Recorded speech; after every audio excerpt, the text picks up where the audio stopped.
Chelsea are world champs. World champions. You lot are already world champions. Chelsea are Club World Cup champions. Chelsea are champions of the world. World champions. World champions, guys. Chelsea, congratulations. World fucking champions. You have won everything in world football.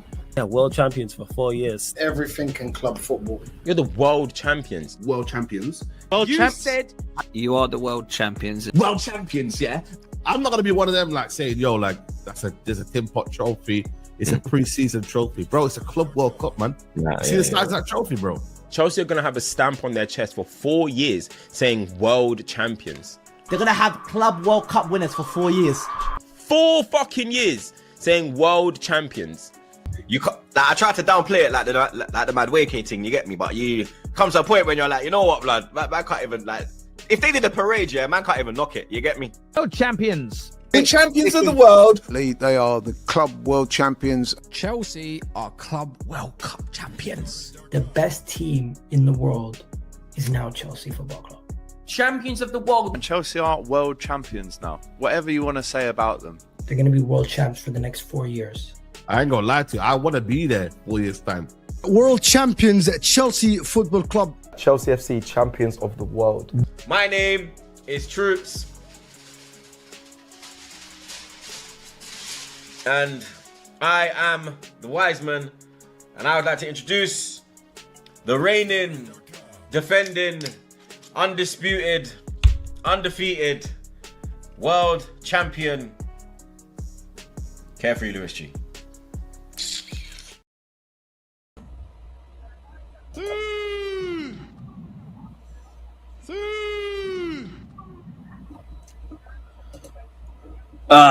Yo, people! Pick up every single one of you that's locked in. Do we have the right mic? Do we have the right mic? Yes, we do. Lovely shit. Big up every single one of you that's locked in. Hit the like button. Subscribe. Please hit the like button. Fuck me. Is the ratio that bad? Hey, 23 likes with 200 you man in here. Run that up, please. Run that up ASAP, guys. I need the shades on today because I'm still recovering from my hangover from last night and my eyes are bloodshot to a motherfucker. So, yeah, Fielder, that's why the shades are on. I need to cover my eyes. My eyes are shot. They're red like a motherfucker. So, no. The shades are on today. The shades will be on tomorrow. England were playing yesterday, innit? And I had way too much alcohol. I didn't think I'd have all them Skittle bombs, but I ended up hitting double digits on them. And us being Ethiopian, we are lightweights. Us East Africans are lightweights. So it's not been a good day. But yeah, big up to the chat, man. Big up Jardel. Big up Fielder. Big up Cycling Man. The 8 million is true, but we're going to talk about it because we're going to talk about it later. We're going to get into that. Big up to Rainbow. Big up to Free Minded. Big up to Sajal. Big up to Preterm. Big up to Frosty. Big up Noah. Big up all you guys in here. Big up Ramen. Big up Thunder Road. Big up Band for Band. Don My G. Hope you're well, brother. Big up to Shawa. Big up to Arkeel. Big up to Pachara with the first donation. You guys keep getting those likes up, by the way. Let's keep getting those likes up, please. Mora is scouted by big Premier League clubs, including Chelsea. I haven't really heard any updates on Mora since, or just in general. But yeah, maybe something we'll hear more about in the next few weeks. But I haven't really heard any updates with like Mora and Chelsea, or if we're doing anything more than just tracking him. But yeah, big up, bro. Big up, man. Big up to Morning Zombie. Big up to Devin. Big up to Harry. Big up to Jamal. Big up to Namaya. Big up to London. Big up Nahom. Salam, my G. Big up to Traveling with a Dub. Big up, man. Big up to D-Man. Big up to Pequeno. Big up to Yassa. Big up to Vinush. Big up to Namaya. Big up to Black Cat. Said 8 million, bro. Please stop insulting us. It's an opening offer. Let's get into all this now, because we didn't even talk about the Xhaka stuff yesterday because I was already out for the England game when we got the bombers dropping about how Xhaka is someone that Xabi Alonso wants. Chelsea are looking to go in for him. I like that Chelsea are showing interest in somebody above the age of 25, let alone somebody above the age of 30. And it's something that I would really like to see happen because I don't think he's going to be the only midfielder we go for. Our number one target is still Adam Wharton.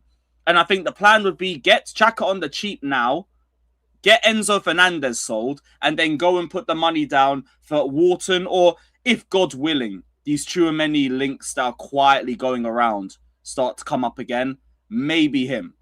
But this is my thing, and Rahman, you've just said it for me. Everyone's outraged over us putting 8 million down for Xhaka. First off, it's an opening offer. It's an opening offer. And all we're hearing from sources like Simon Phillips is that we're still not done. Even if Sunderland are doing the whole posturing about, oh, we're not listening to any more offers, we find it insulting. That's not going to stop us still trying, you know? Like, 8 million is an opening offer for a player 33 years of age that I think only moved for about 15 million a year or so ago. I don't get it. I don't get it. So 13 million, they paid 13 million for him. It is an opening offer. Opening offers rarely get accepted. And I get it. It is probably Mignon PTSD. I heard 8 million and I thought about the opening offer for Mignon, which I think was 8 million that time too. I get it. But unless we walk away from the deal ourselves, there's nothing really to be mad at right now. I don't get it. Xhaka clearly wants this move. He's pushing for it. He's accepting any available offer that's out there from Chelsea.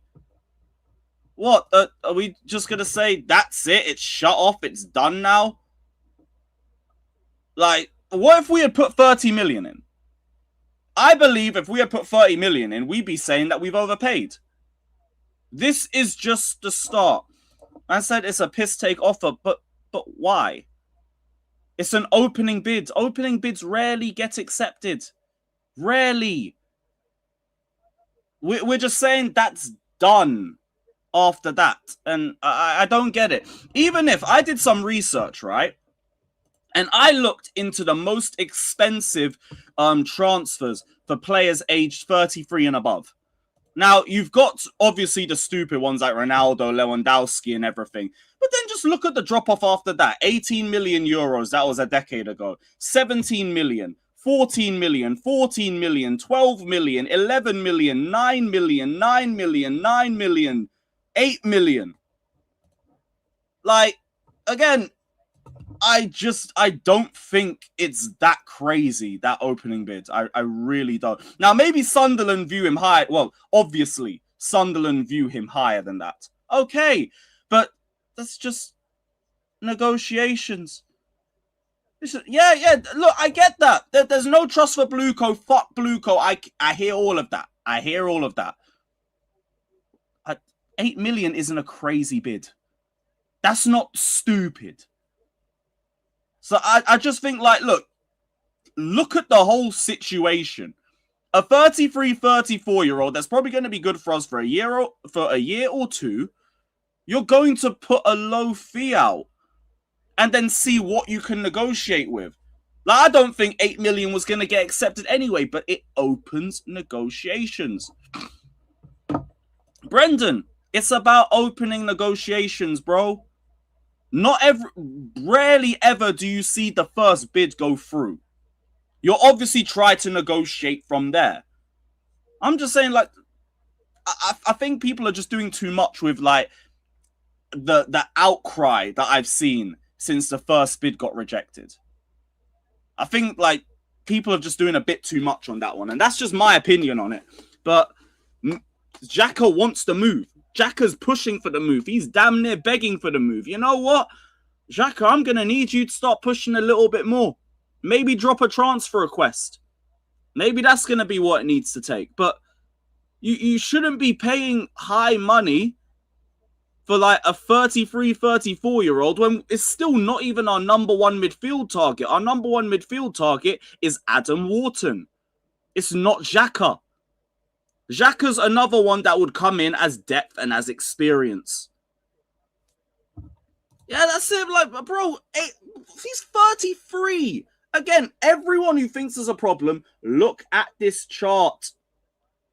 Most expensive players age 33 or older, the average is about 8 million. That's the average. They didn't learn anything. Well, look, not to be a blue code defendant, but say this if we walk away. Because with Mignon, we just walked away. And then all of those criticisms were valid because we've walked away. We haven't walked away from the Xhaka deal. All that we've seen since then is, where is it? Where's the Simon Phillips quote? From Simon Phillips saying Chelsea are expected to try again for Xhaka. The player wants to move and he is prepared to push for it. I now need you to push for it. Push for it. We value Xhaka around 10 million to 15 million. Lovely. There is room to negotiate. Like it says there, scope to go higher. Like, just... I don't think the reaction that we've seen today is just that deep. I really don't. And again, if you think 8 million is a stupid offer for someone who's 33 or above, again, just look at this. Look at this. Yeah, look, I believe we're going to go back in with another bid. Sunderland are posturing now, and they're saying, what was it? What was the direct quote? What was the direct quote? It was something about how they felt disrespected. And it's like, oh, we're shutting the deal off now because we feel disrespect. No, you just don't want to sell him. And we know that. But what you're not going to do is act like we've insulted you with an offer like that for a player that's 33 to 34 years of age. Like, allow it, man. If that's how if you value him higher, that's you. You value him higher. So we need to negotiate.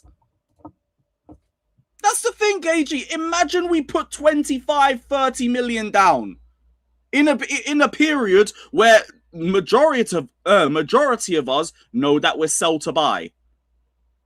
Why would you do that? That don't make sense. When we clearly want Wharton, we clearly want Lacroix, and we're still on our knees begging for Morgan Rogers, even though that ain't gonna happen anyway. Like, I don't get it, man. I really don't get it. I said, check Plettigol. What's Plettigol said?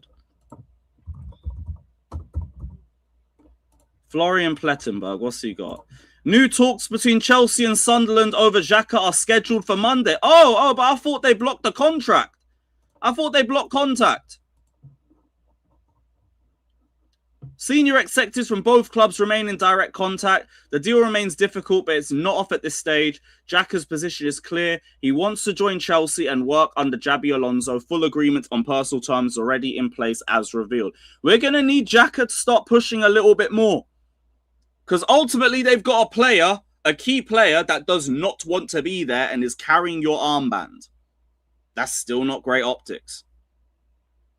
So... he has a contract till 2028. Why would they sell lower for the 50? I'm not saying that they will or they won't. What I'm saying is I don't believe 8 million as an opening offer is insulting. I don't. I really don't. The brother's like 33, 34 years of age. It's really not that deep. That's all I'm saying. They can ask for 15 million. Cool. Maybe we'll pay it. Maybe we won't. But... we don't know that yet. Why are we acting like it's the same Mignon system or the same Mignon situation already at the end point where we've walked away? Like, clearly everything we're hearing is something completely different. Everything we're hearing is that we are staying here. We're staying in communication because we know Xabi Alonso wants him. That sounds good. That sounds good. We're listening to what the manager wants. We are going for a 34-year-old, for fuck's sakes. And we're actually willing to put money down for him. We're actually not walking away after the first bid. Let's see where it goes. Man said we'll make you overpay. We hold all the cards. Maybe you will. Maybe you will. Because, like, if you guys want 15 million, you guys are also well within your rights to do that. I'm not saying, fuck Sunderland, we're going to take him and you ain't going to do anything about it. No, I just don't think the saga's over yet. That's it. I don't believe this saga's done. I think if you guys are going to want 15 million or something, maybe we end up paying that money. Maybe we do. It's just not done now. It's not done now. I said he's worth 25 million. For a 33-year-old? I doubt it. I doubt it. He was a... I hear all of this, but look, the years he's got counts for something. He's 34, 30, like 33, 34. I don't think, like, realistically, that's how much he would cost. Unless you lot just want to price Chelsea out of the entire situation. And if you want to do that, it's kind of within your prerogative to do that. I ain't going to say anything about it. The whole point that I'm making, and it's the main reason why I even went live talking about this instead of doing a video. This ain't over. Why are we acting like the first opening bid is just that's it and we're going to fuck off? We haven't heard any confirmation of that. When we had this crash out over Mignon, we heard we were walking away. We ain't heard we're walking away. Alex Crook update. Alex Crook.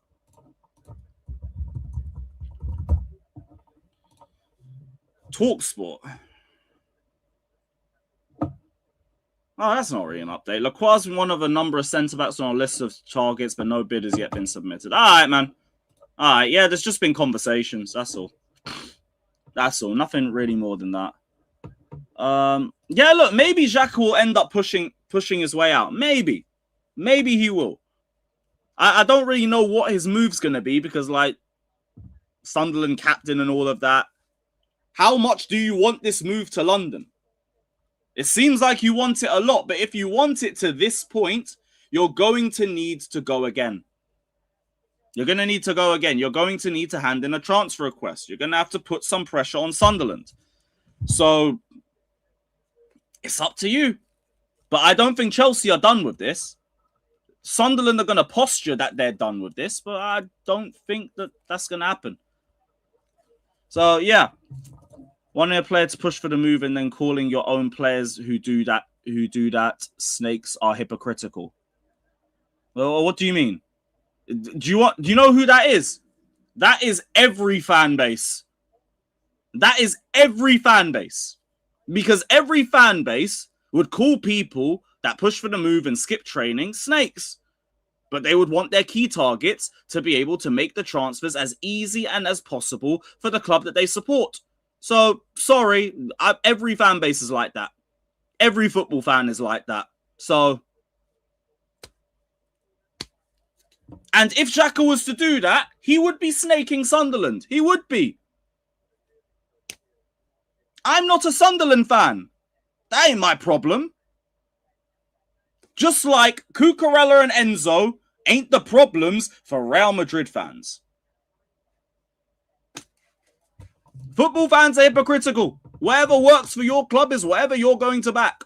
Welcome to being a football fan. The hell? Honestly, couldn't care about Xhaka if Lacroix and others aren't here. It's not really involving any of them. The fact that Xhaka's like the cheapest one of the lot is why we're trying to accelerate that faster and also why it won't impact any of them. I'm hearing Lacroix's transfer don't even really depend on sales. That's what Simon Phillips is saying. So, yeah, swap deal for one of your midfielders. Shit. Lavia?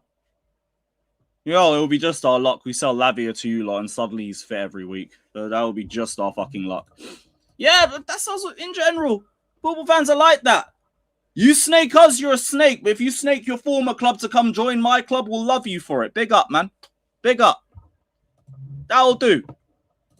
The one time I can't root for Caicedo this Tuesday. Oh, shit, yeah. I can't lie. For England, we might need you to get knocked out still. I ain't trying to play Mexico at the Azteca. I'm really not trying to. 8 million is a joke. They're not changing the model.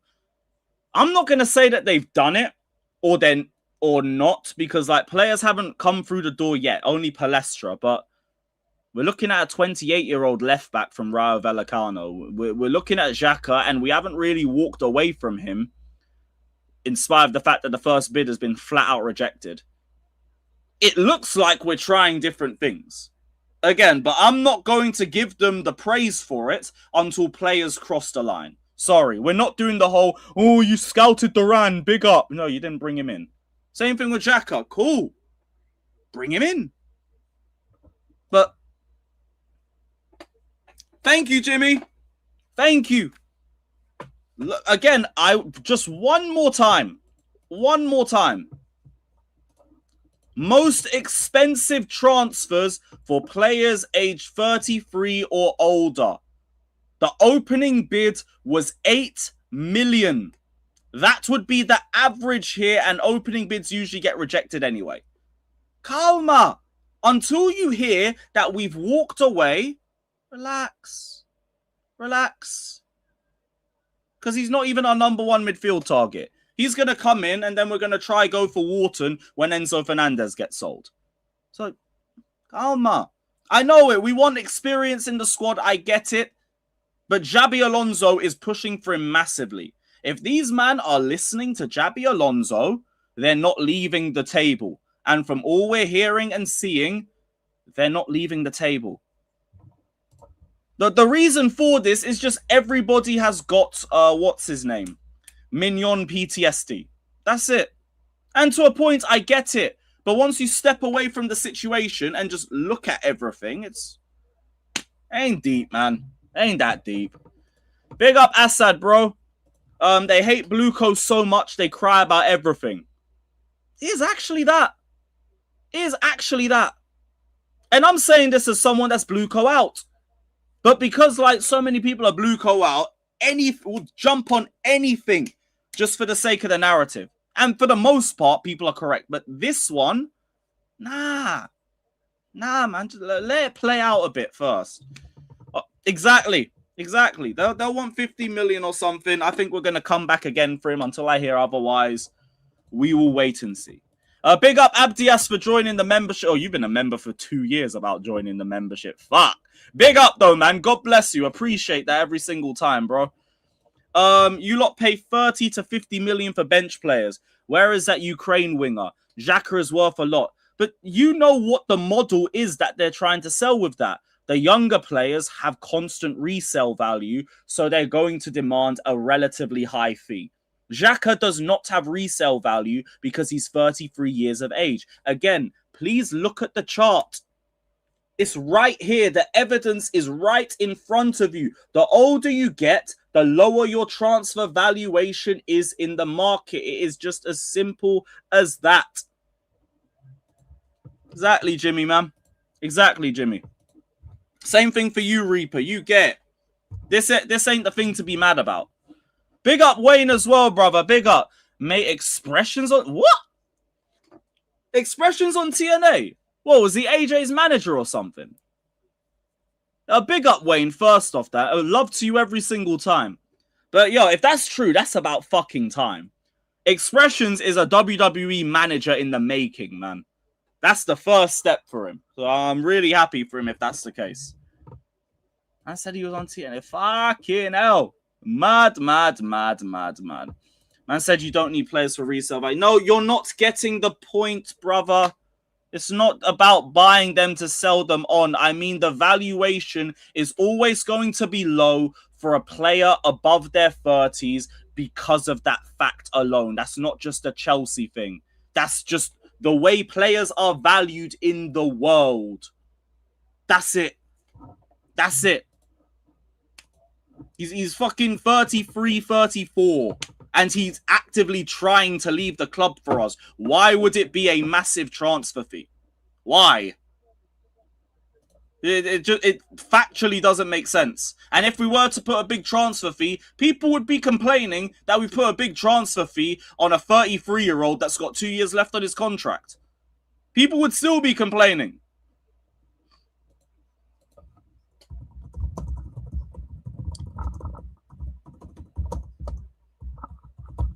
Oh, I got to put a tweet out.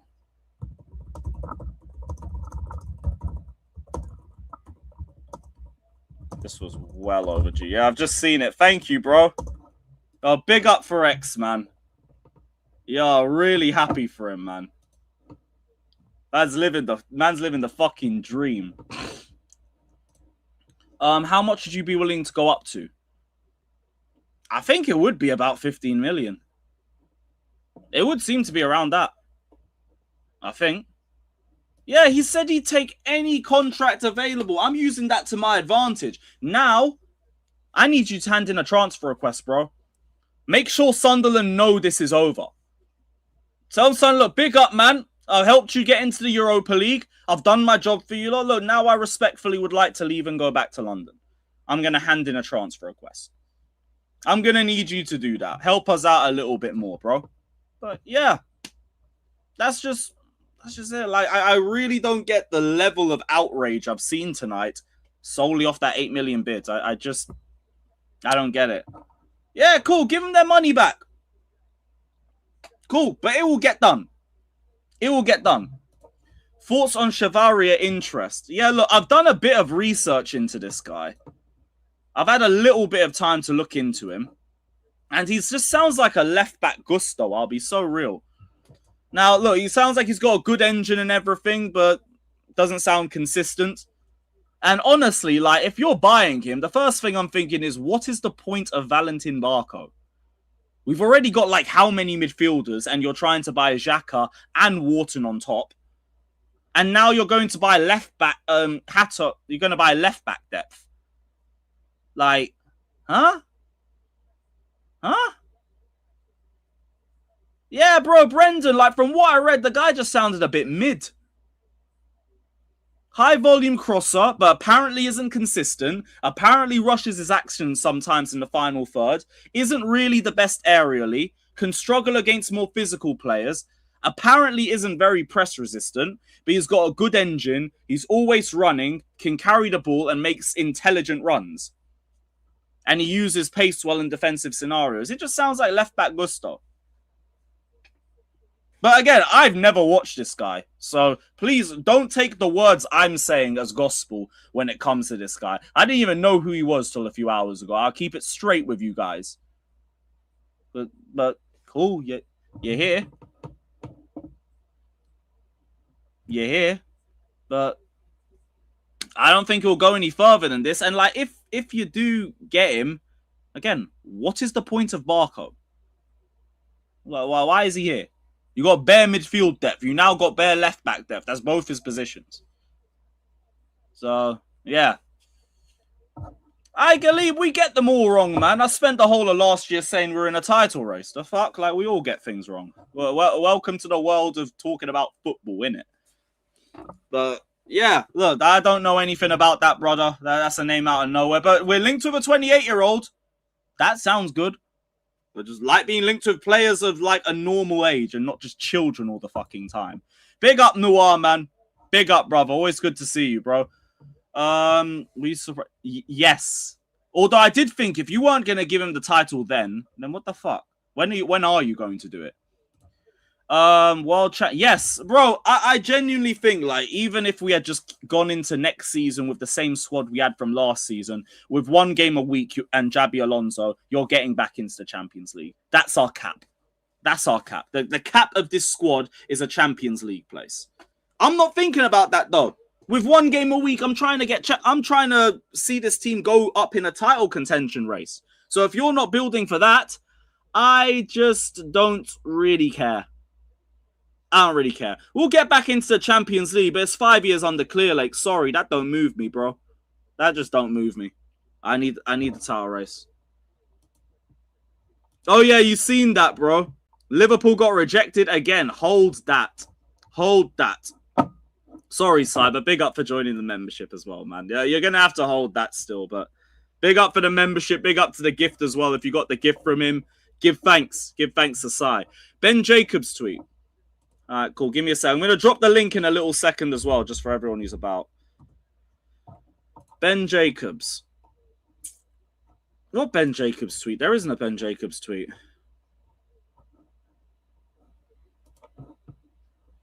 There's no Ben Jacobs tweet. What the fuck? He's gifted another membership. Big up, Sai, my G.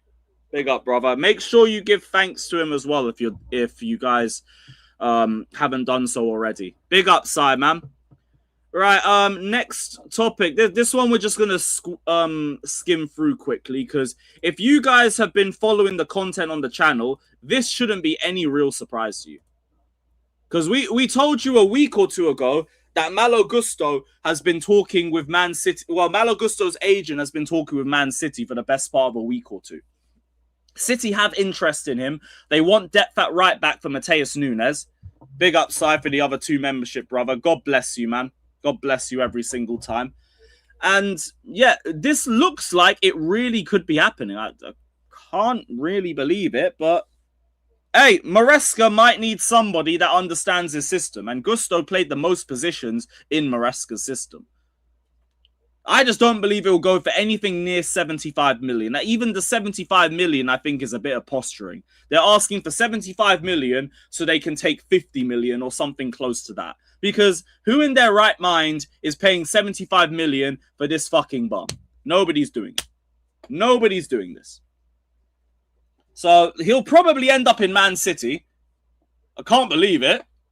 But Maresca needs someone that knows the system. Remember when Maresca joined us, he brought KDH with him because KDH got the system.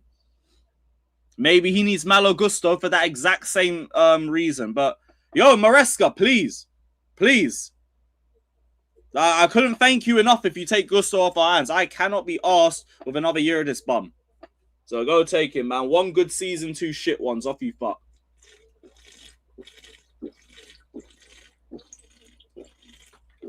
Fucking needed that. But yeah, Malo Gusto off to Manchester City. Maybe we'll hear a bit more in the coming weeks. Please, please just take him and go. Take him and go. Yeah, but it's not even necessarily about him starting. It could even go down to training. Because KDH could be training with the Chelsea team.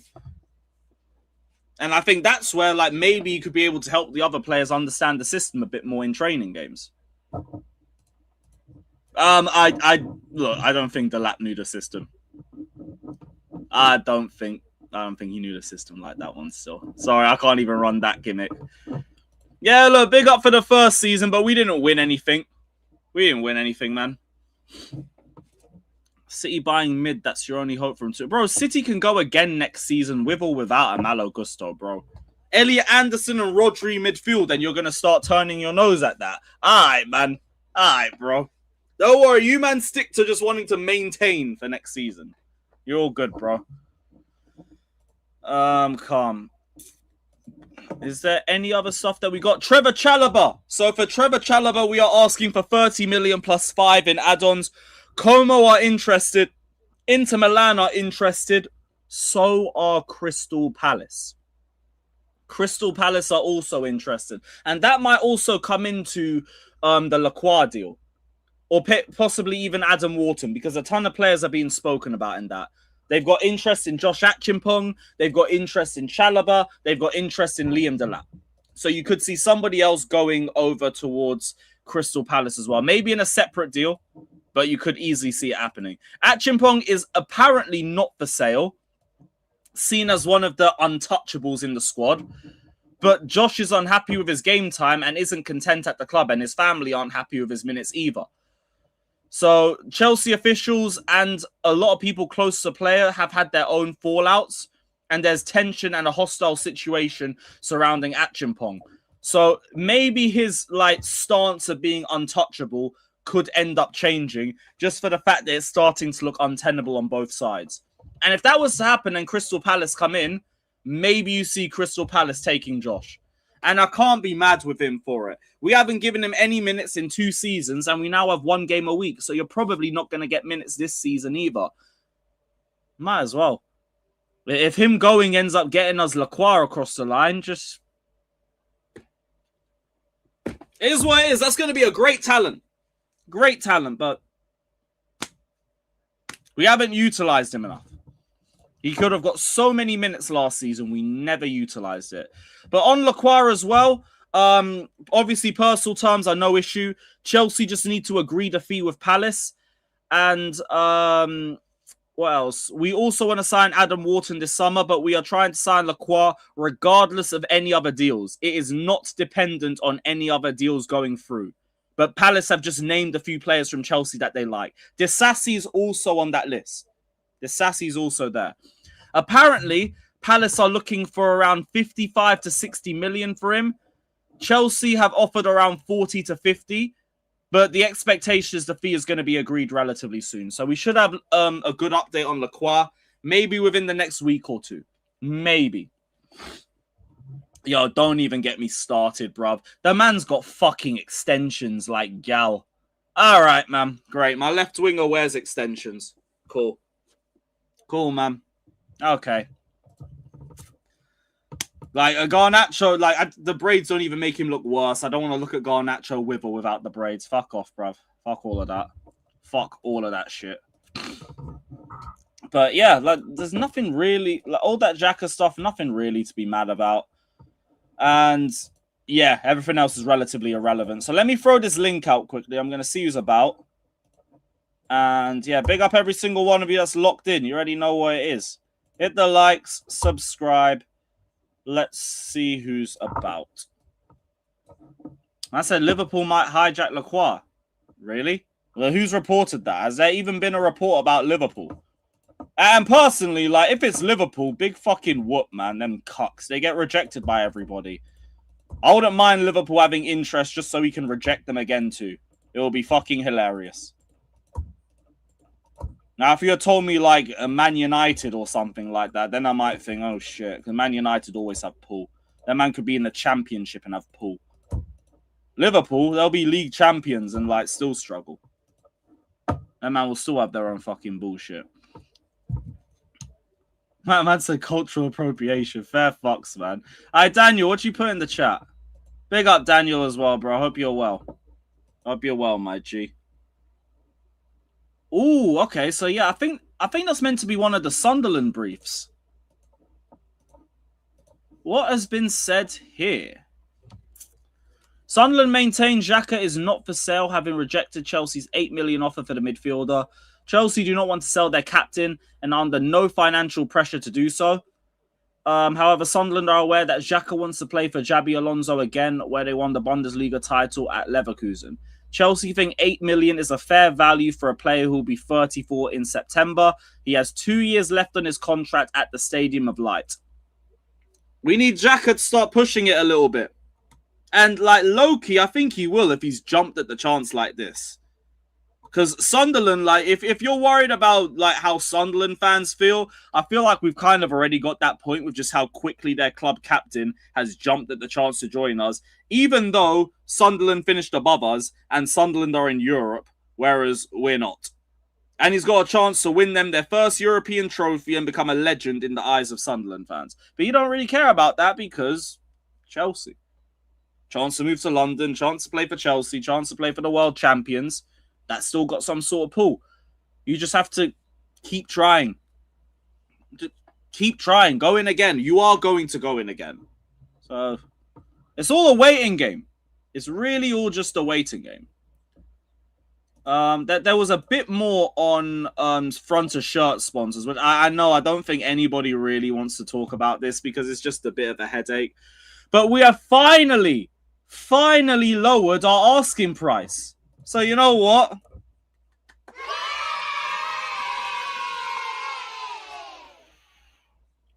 The problem is, like, so clubs still don't want to talk to us for that amount because we should have done this a year ago. I already brought up the chart of like all the Premier League front of shirt sponsor deals. These men were asking for Man City money, Man City and Man United money. You are now finally lowering your valuation to where Arsenal and Liverpool and Tottenham are at. You should have done that a year ago. Now we don't even have fucking Europe. At least 2 years ago, we were still in Europe. At least a year ago, we were in the Champions League. You've just wasted all of our time. And even then, HP still don't want to talk to us. Now, apparently, we're trying to get cryptocurrency sponsors in. Where is it? This was it. So we're negotiating with several cryptocurrency companies, Kraken and Bitpanda. Nox Hydration approached Chelsea with a sponsorship proposal featuring front-to-shirt logo placement, offering a 3-year deal worth 70 million or 23.3 a year. However, Chelsea's expectations were twice as high, and they signed a 3-year deal with Newcastle worth 6 million a year. Sheesh. Becoming the sponsor of the training centre and the training kit sleeve. Following the collapse of talks with Chelsea, it decided to become the main sponsor for the Magpies under a separate contract with a total value that could reach 60 million, 10 million for the first season, 25 a year for the subsequent 2 seasons. If's AI was worth 50 million with the potential to rise to 25 if we had qualified for the UCL, and If's AI is unable to meet the club's demands for the upcoming season. Yes! Aye, there's some good news. Sorry, If's AI looks fucking horrible. That is such a disgusting logo. Thank God. And sorry, like, in terms of vibes, it's such low vibes. Because all I think of with If's AI is the fact that I think we won 1 league game with them as our sponsors. No. Please. Please. Sorry, I know we need a front-of-shirt sponsor. I don't need you. I don't need you as my front-of-shirt sponsors. You can fuck off. That's fine by me. That is absolutely fine. We don't need If's AI. Fuck that. Global sponsor for the next 2 seasons. We announced a 3-year sponsorship deal for the training kit sleeve worth a total of 10 million. After winning the World Cup, they demanded as much as 65 million a year. Fucking hell. What? I didn't even know that. They went up after that. They went up. What? The audacity. Yo, they're insane. They asked for 65 M's a year. Smoking shisha, they're smoking fucking rocks.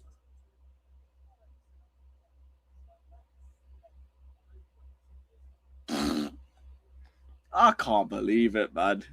Yo, they're incompetent with everything. Like, that is more than City and United's. Because, like, look, we'll go back to this page. This is the shirt incomes for 24-25. Now, you go to front of shirt sponsor. Man United, 60 million. Fucking Arsenal's is 60 million as well. Man City, 60 million. Liverpool, 50 million. You tried to ask for 65. 65 a year. Alright, man. Alright, man. Yeah, big up. Cool. So we're in talks with Bitpanda and Kraken to sign a sleeve sponsorship deal. And the page is willing to play a premium just like the betting industry. Let's see who we end up with. Let's see who we end up with. That has absolutely spun me. Yeah, Dan, like, bro, we already brought the chart up. Like, if you man are still getting mad over that, we'll just bring it up one more time for the culture. No. It ain't ever gonna happen.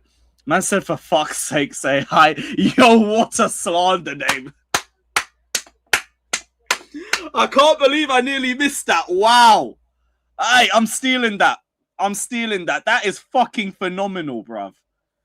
I love a good slander name. They never get old. They never, ever get old. Yeah, straight face, straight chat. I thought they just stuck to 60 million, and even that was crazy. Humble yourself. Go to 45-50. You can't even prove that we'll be a consistent Champions League side. What the hell are you, man, on about? You're just waffling. But hey, here we are. Was there anything else that I missed out on this? I don't think there was. Chelsea Chelsea move for Xhaka due to Alonso wanting him and the fact that he ticks a lot of boxes that they want to add to the squad this summer in terms of experience and leadership. Alonso knows this and loves the player a lot and wants to bring him in due to his experience and quality. We've heard that Xhaka wants to move to Chelsea and to have a chance to play under Alonso again, and personal terms have already been agreed. Our source have heard that Sunderland have zero intentions to let Xhaka go this summer. But the issue for Sunderland is the player is telling them he wants to move, so you either have to suck it up, pause, and let him go, or keep a player who wants to leave. But even if they do let him go, they are not going to fold over on a fee, and Chelsea will only be looking to pay a fee that they feel is reasonable for a player who will turn 34 at the end of his contract. Yeah, it sounds like Xhaka is going to have to push the move himself. He's simply just going to have to push it himself. And I think that might be what it comes down to, because if Xhaka shows respect to Sunderland, I could just see him staying. If he wants to be respectful. Because Sunderland do still hold a lot of the cards. But if you can hand in that transfer request, I think that will change things. Chelsea will still come in. They might even offer his money back. But it depends on if Sunderland are willing to sell him for that amount. Because Xhaka will still come with intangibles like leadership and experience in the dressing room. So they might value him even more than that. And if that's the case, maybe Chelsea end up walking away. But all I'm saying is for now, Chelsea haven't. And they don't really have a plan to. So let's not act like it's already happened. And again, 8 million, that's not a crazy option. Oh, Fielder. Yo, I forgot about the stupidest headline I've ever seen. Man them in the chat. Just tell me if you believe this shit. Wait, where is it? Do I still have the tab? Do I still have the tab? Where is it? Yo, I lost my tab. What the fuck? I'll find it. Oh, no. That's why I'm on the wrong page. I'm on the wrong page. Okay. Bear with, because I want to show you like this. This looks so stupid. Where is Cassidy? Where is Cassidy? Because I just couldn't believe that this made any sense. Here it is. Let me know if you lot believe this. Chelsea are considering re-signing Cassidy just to send him back out on loan, innit? Because why not? Why not, innit? Why not? Why not? Fuck it. Buy him just to loan him back out. Because that makes sense. That makes sense, doesn't it? Why would he even agree to that? Like, what in the waste of time would that shit be? I said he's better than Enzo. Fuck off, man. Oh, crazy, man. Big up Anti LaFleur, big up my G, saying if you don't get 40-50 million for Gusto, it will be a good deal. We paid 75 million for Goncalo Ramos to bring him to Milan from PSG. You're out your mind, by the way. Because how? Yeah, Yasser, give me a sec. You're out your minds for him. Brother, we could have given you Jackson for that fee. Maybe even less. Why not?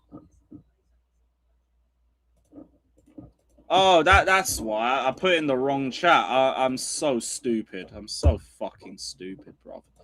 There we go. 75 million for Goncalo Ramos to bring him from PSG. Mad.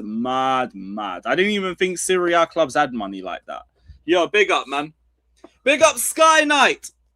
Why don't we send Josh on loan just like Christensen? It was a 3-year loan and centre-back see playing time. I think Palace may do it.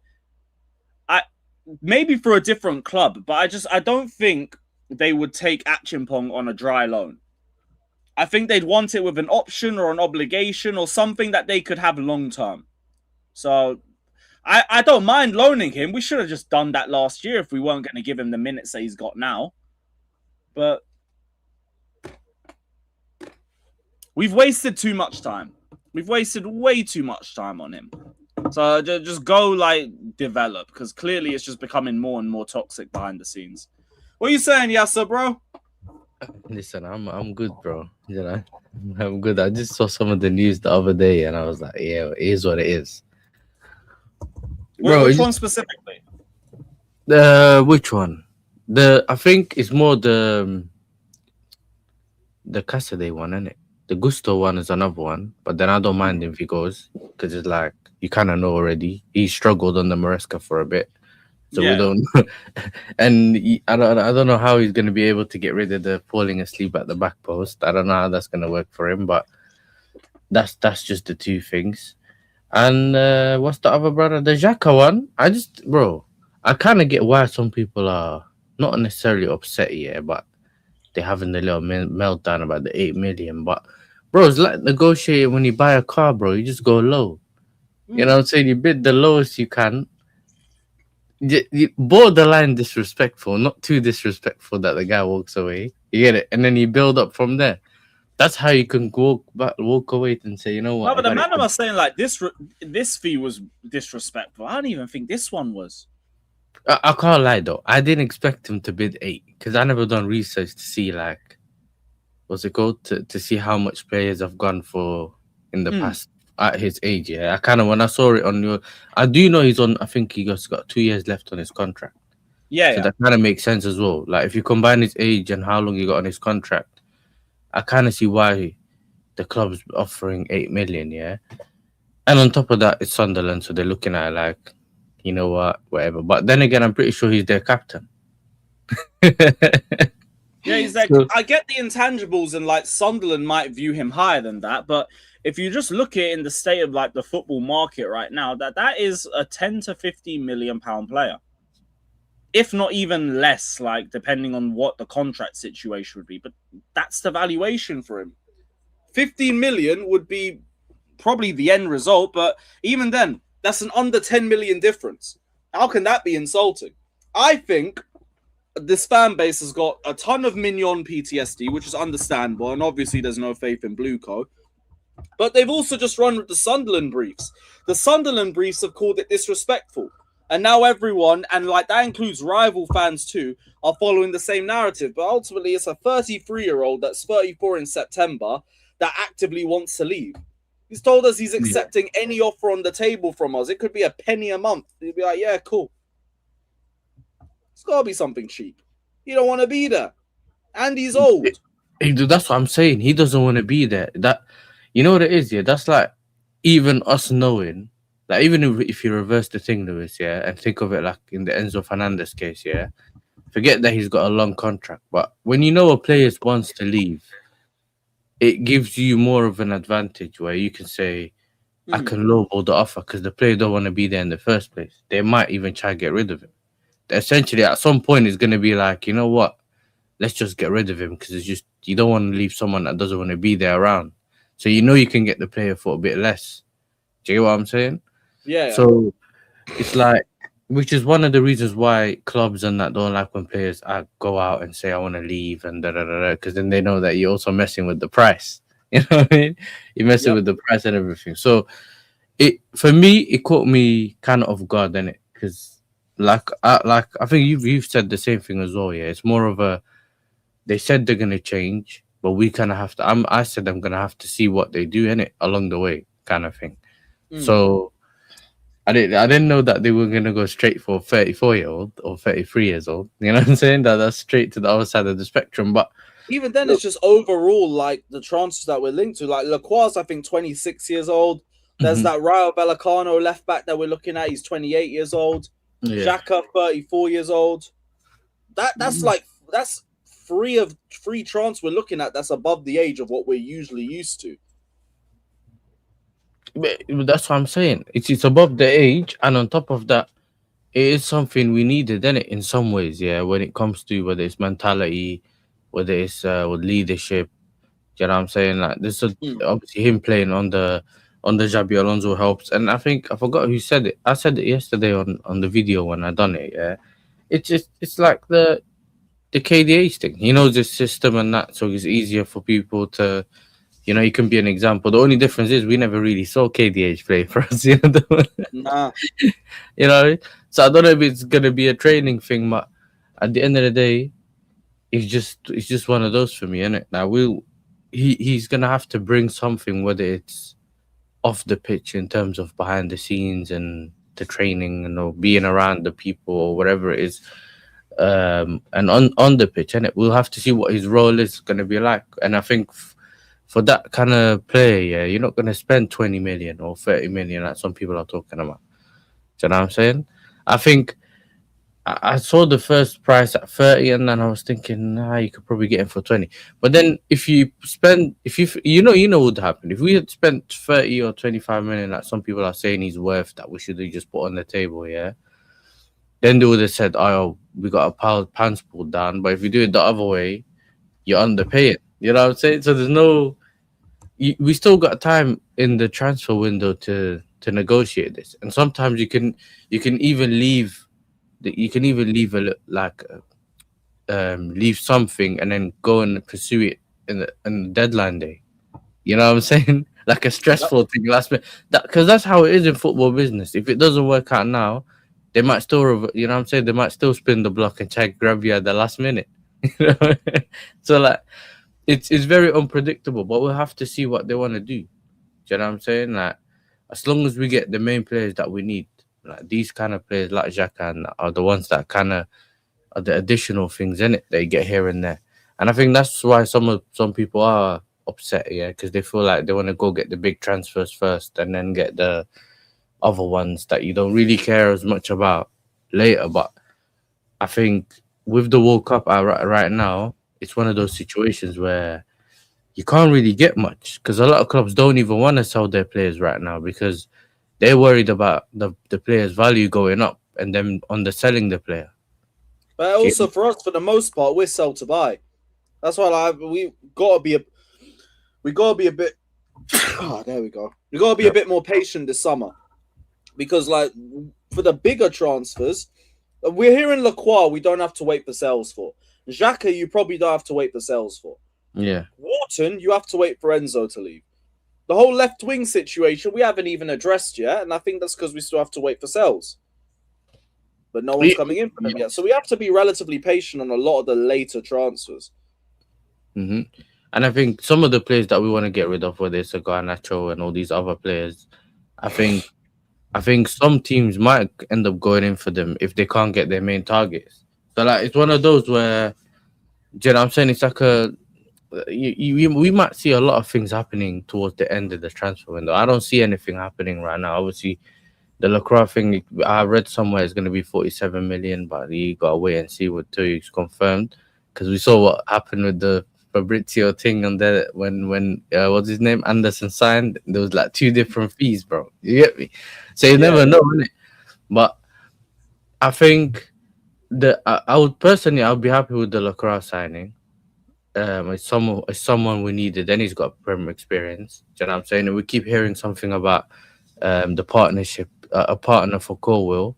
But I want someone to be like a replacement or backup for Colwell, bro. Do you know what I'm saying? I don't know if that's Lacroix, but I'm saying like we need that. Not Lacroix because he's not really a ball player. He's more the aggressor.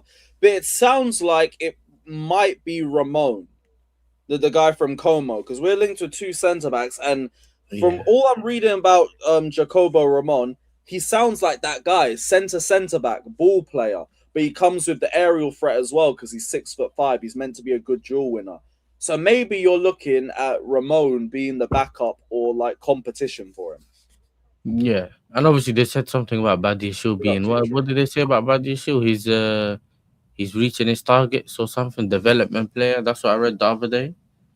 Wait, we're talking about what? Did you not hear that? No, I ain't heard anything about Badiashile in. No, I don't know. They were saying something about Badiashile the other day that I was looking at on stream. They were saying that Chelsea believes Badiashile is on track. In terms of Ben Jacobs on the London is Blue pod. What's notable though here is. Because my thing is, I don't know is that for months, whenever I've asked about him, Chelsea sources have consistently said they're happy with his progress and believes his development remains on. How slow is this fucker's development? Brothers still talk about 2023 Badiashile. What are they? What? You know what it reminds me of? Yeah, you can train players, innit? Man, leave my club. he can train players on FIFA and career mode there to improve their ability. But when he reaches close to his peak, there's like 120 weeks. Yeah, man. Bro, the this can barely stay fit, and all he's done is play like a pussy all year. So get out, man. Leave him, bro. There's too many years. Bro, leave. Hey, listen. Pick up for the Liverpool game at the start of the season, but now you can go, man. Yeah, listen. They gotta keep that value. What value? He barely stays fit, barely plays, and we got 1 game a week. What's the point of you being here? Leave.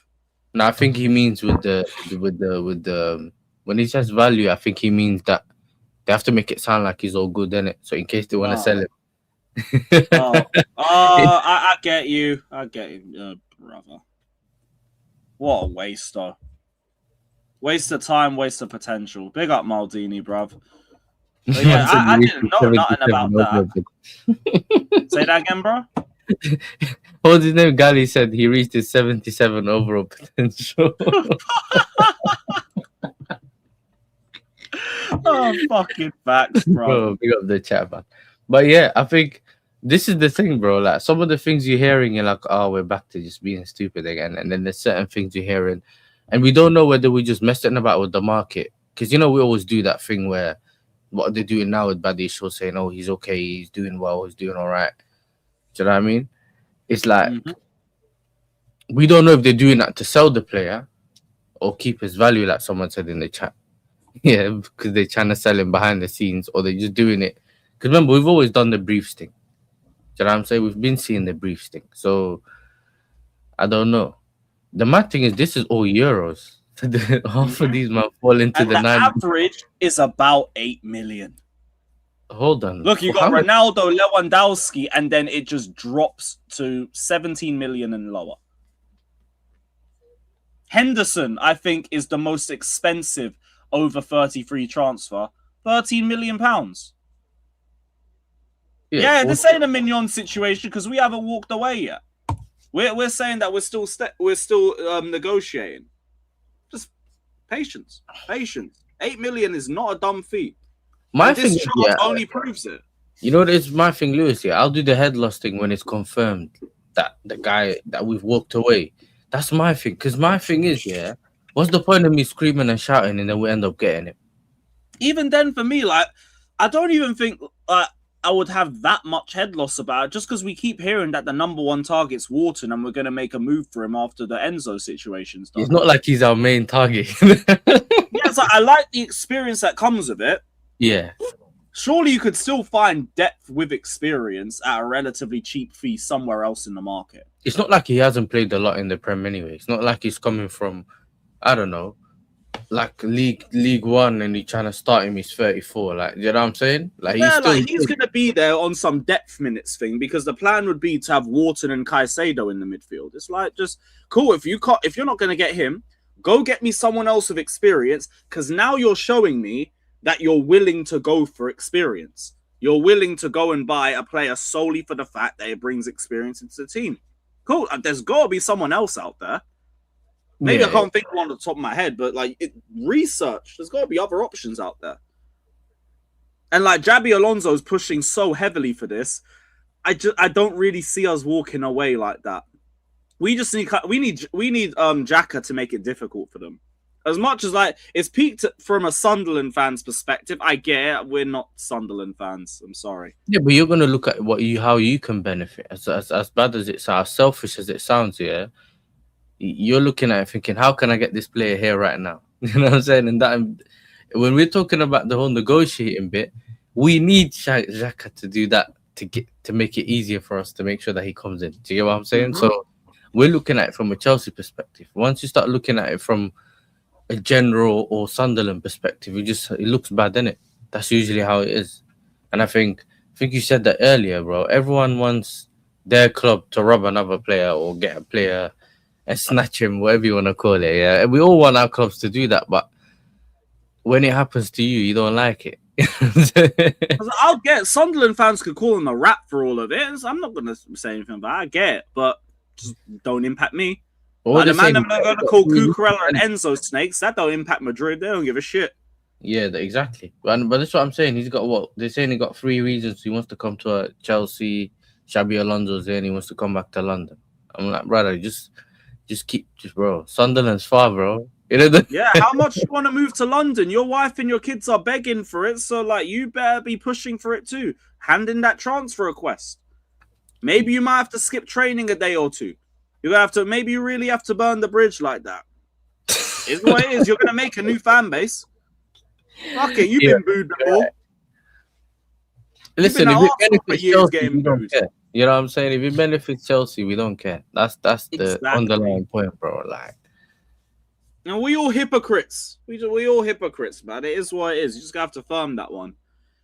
This one though, this is the latest Pies tweet that we got. Big up Rahman for bringing this up. So already in negotiations with Rayo Vallecano for Chavarria, and it's another Xabi Alonso push. That if that's the case, fair enough. But like my only point, because I don't know a lot about this guy. I've done a bit of research. He looks like a left-sided Gusto, but that's like 10 minutes of research now that's got me to that conclusion. So don't take that as like gospel or anything. Yeah. Don't take that as any sort of gospel. But in terms of this, like if Xabi Alonso's pushing it, that's fine. Just Barco. What is the point then? what's it called? What's that brother called? Like Palestri? Is it Palestra? Palestri? Whoever you end up again. Bro, I watched this comms the other day, yeah, and I was like, bro, I ain't seen no defensive actions in the comms. I don't know if you've seen it. It was all attacking. You know what I'm saying? It's only him playing left wing back, right wing back, and he can cross the ball really well, yeah. Besides that, and a couple of goals, yeah, I didn't see nothing defensively. I'm like, all right, you know what? We'll have to see when he comes on the pitch. You know, there was. Yeah, I was able to get a lot more in terms of like Palestra, just because of like the fact that he got Defender of the Year. A lot more people were talking about him. Everything I'm reading about Chavarria just sounds like he's got a very good engine, but still has a lot of bozo moments in him and rushes his actions and can get done by physical players. But again, it's all I've got from like 10-15 minutes of research. I didn't even know who this guy was a couple of hours ago. I still don't know who he is. I ain't seen this. You know, so I gotta go have a look. Same, but yeah, like Barco's meant to be a midfielder slash like I think a left back or wing back, and like it just seems like we're piling up depth in both areas. So maybe you might need to go on loan or something. I don't know. I really don't know. These say he's in the 93rd percentile for defensive duels. Fairs. I've heard he uses speed well defensively, but apparently struggles against more physical players, and he isn't very press resistant or just consistent in general. Where's this chat? Again, this ain't from my research. I barely know this guy. This is just off what I've read about him. What's his name again? Pep Chavarria. Pep Chavarria. Or Chavar. Oh, but I'll put it back on the big screen for you. I got it. I found the chat. Ah, you're good. You're good. Let me see. I'm told he won't be a direct replacement for Mark Hu. Yeah, he can't be a direct replacement. He'd have to be depth for Hato, because like he ain't shown anything, and like if he did, I think a lot more people would have been speaking about him. 93rd percentile amongst the Liga defenders. Okay, that sounds good. That sounds relatively good. It's not a lot to say on that kid. It's just a brand new name. But Xabi Alonso is going to understand the league, or he's been managing there over the last year, so maybe that's someone that caught his eye while he was playing against him or some shit. More details of today's exclusive news. They're already talking about him and Xabi Alonso. Like, yeah, it's a Xabi Alonso push. Calm. That's another good thing. We're listening to the manager. Like everything we're getting from the last few weeks just says like the manager actually has a say in things, and like we're listening to him. We're actually giving him the keys a little bit. That's promising.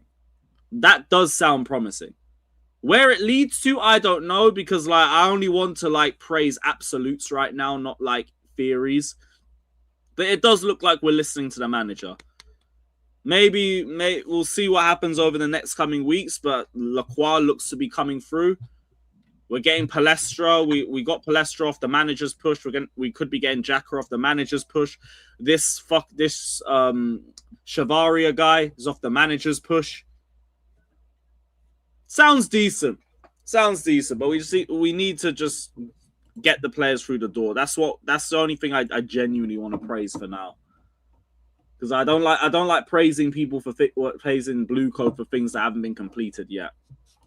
I think we bottle, but what makes you think that other than lack of faith in Blue Code? Because as of now, personal terms aren't an issue, and we're only a couple million off valuation, and we're being told we don't need to make sales to get Lacroix sorted. I don't think we bottle here. You can make an argument for Wharton, maybe, because that depends on the domino effect of Enzo leaving, and another club could come in for him within that time. But Lacroix doesn't seem to be phased with the lack of UCL football. It seems like that's something that could happen, and it seems like that's also a priority. Lacroix will get more interest from other clubs if we're penny pinching. It doesn't seem like we are with him. Don't seem like that with him. It seems like the only thing that's like going to be difficult to negotiate might be Xhaka, the cheapest one of the lot. So, yeah, look, I agree. Believe things when you see it. I hear all of that. Find shorts where Chavaria humiliated Yamal. Did that happen? Did that happen? I know Rayo Vallecano had a good season, but I don't know how he did against Barca. You know what it is, Lewis? Yeah, I went to that website. What was that website called? Data MB. The graph, the little graph. Oh yeah. Little Remember when we done you remind me when we done the Lewis Hall thing, yeah? Yeah. And I think he does have 90%, is it 90% or percentile progressive carries. The only thing that's weird about his thing is his aerial duels. You know, so essentially, he's not great at, you know what I'm saying, heading the ball out. Yeah, I read that about him as well. Not meant to be great. With the size of him, I'm not really too surprised. Yeah, but his defensive duels 93, like everyone said, and then his possession one's 87. Cucurella and Hato. Hato's only 24-25, so that's all right, man. Yeah, because he barely played that first season, innit? Well, it's saying, like, compared to Hall and Cucurella, Chavaria clears them on ball carrying, defensive duels, crosses, and just clears them on possession one. Mm-hmm. Doesn't clear them on assists. Probably not. Because I think he's the bottom for all three. The only thing that pops up here that I've seen, from Hatos, 24-25. Yeah, same. I think they might have him as the centre back for 25-26. If we bought Lacroix, bro, Bastoni, no, it's not happening. Bastoni's not happening. Please, you got to put that one in the bag, bro. That brother don't even look like he's leaving the country, let alone for a team that's not in Champions League. Bro, I've seen him get to Barca. I've seen him get linked to Real Madrid. Like, bro, he's not leaving, innit? Like, I don't see it. He's just he reminds me of that brother, man. What's his name? Who's that defender we got? The Senegal defender that everyone wanted from Napoli that we ended up getting. Oh, Koulibaly. Yeah, it's like Koulibaly. Remember how many years everyone was linked to Koulibaly and then he left when he was washed? Yeah. Essentially, bro. But yo, the PTSD I got in that Norway game, fuck me, bro. Yeah. He said he wants to leave. Did he? Okay, if that's true, then fairs. But I never heard that. I ain't heard that either. When did he say he wanted to leave?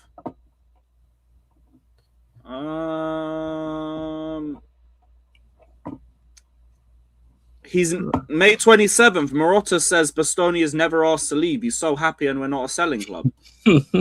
All right. I don't see it. But then again, a lot of those teams do that. A lot of the teams in Italy say to you, we're not a selling club. But then they go and spend. They either tell you they ain't got enough money. Yeah, or, you know what I'm saying? Like what happened with the Palestra deal. Or they end up throwing money away like they done with. I know. It's just, I'm not seeing anything that says he's looking to leave. Even with all the links from like Real Madrid and Barcelona, I don't see anything that's saying he wants to go. Just that they want him. They're talking with Inter Milan.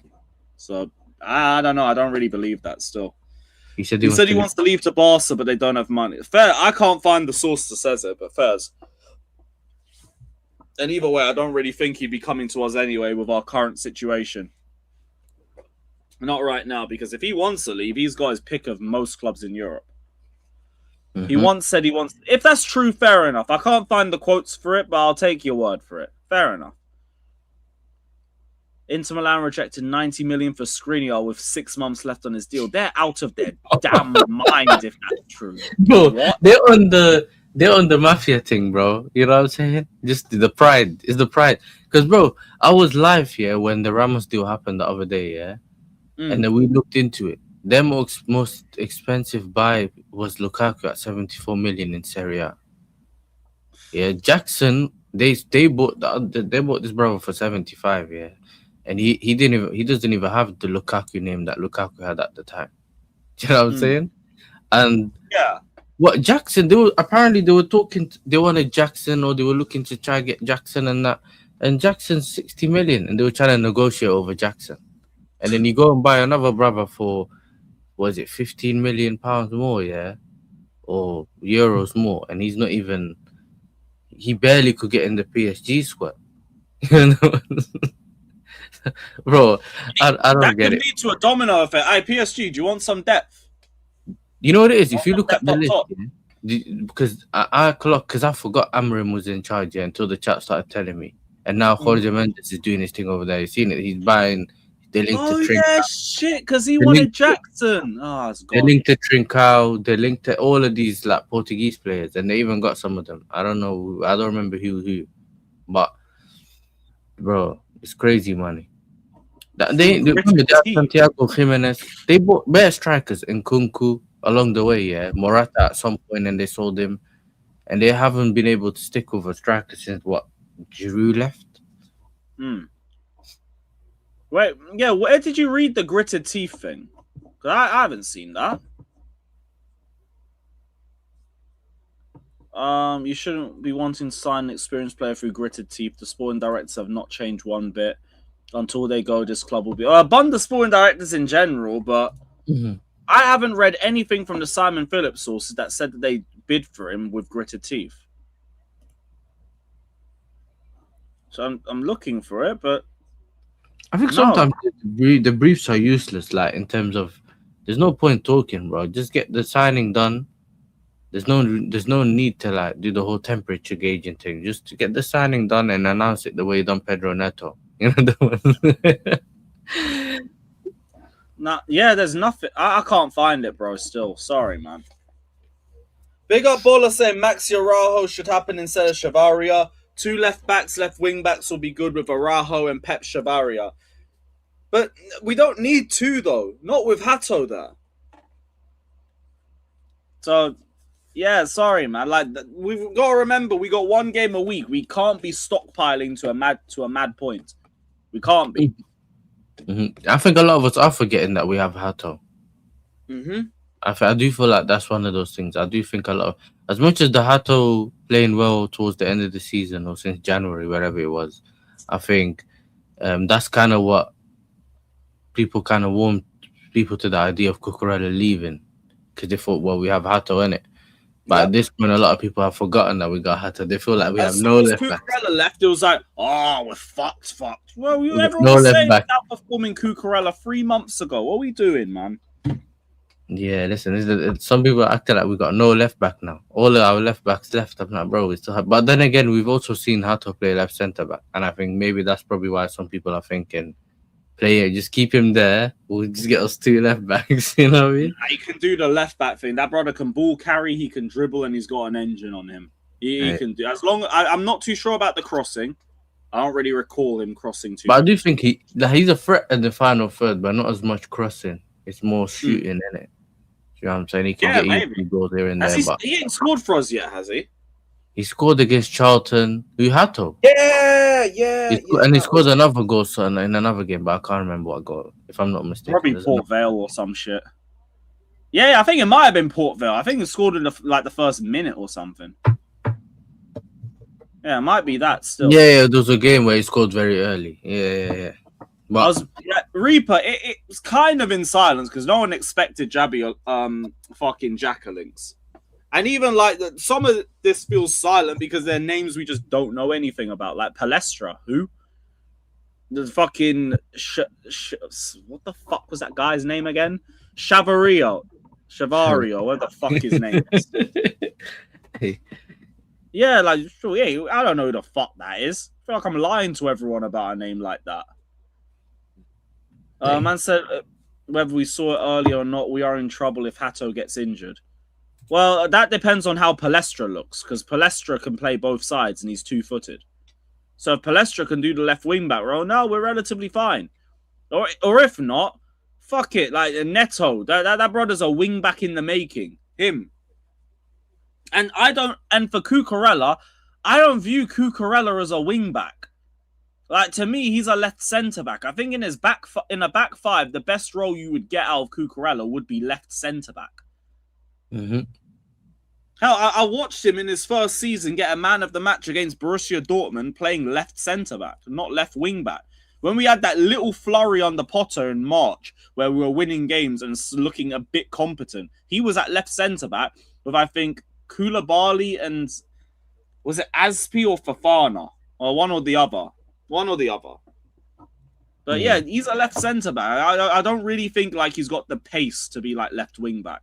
He's got the positioning, but not really the pace. And yeah, I don't really think he looks comfortable in that sort of role still. Not knowing Palestra is just most of us not knowing Ball if he's winning honours in the top five. It was only his first year getting Defender of the Year.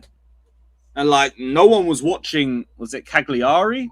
I think he was on loan at Cagliari for the season. No one was watching Cagliari. They're fucking lying to you. Unless your name's Strasbourg Steve. I'm not hearing it.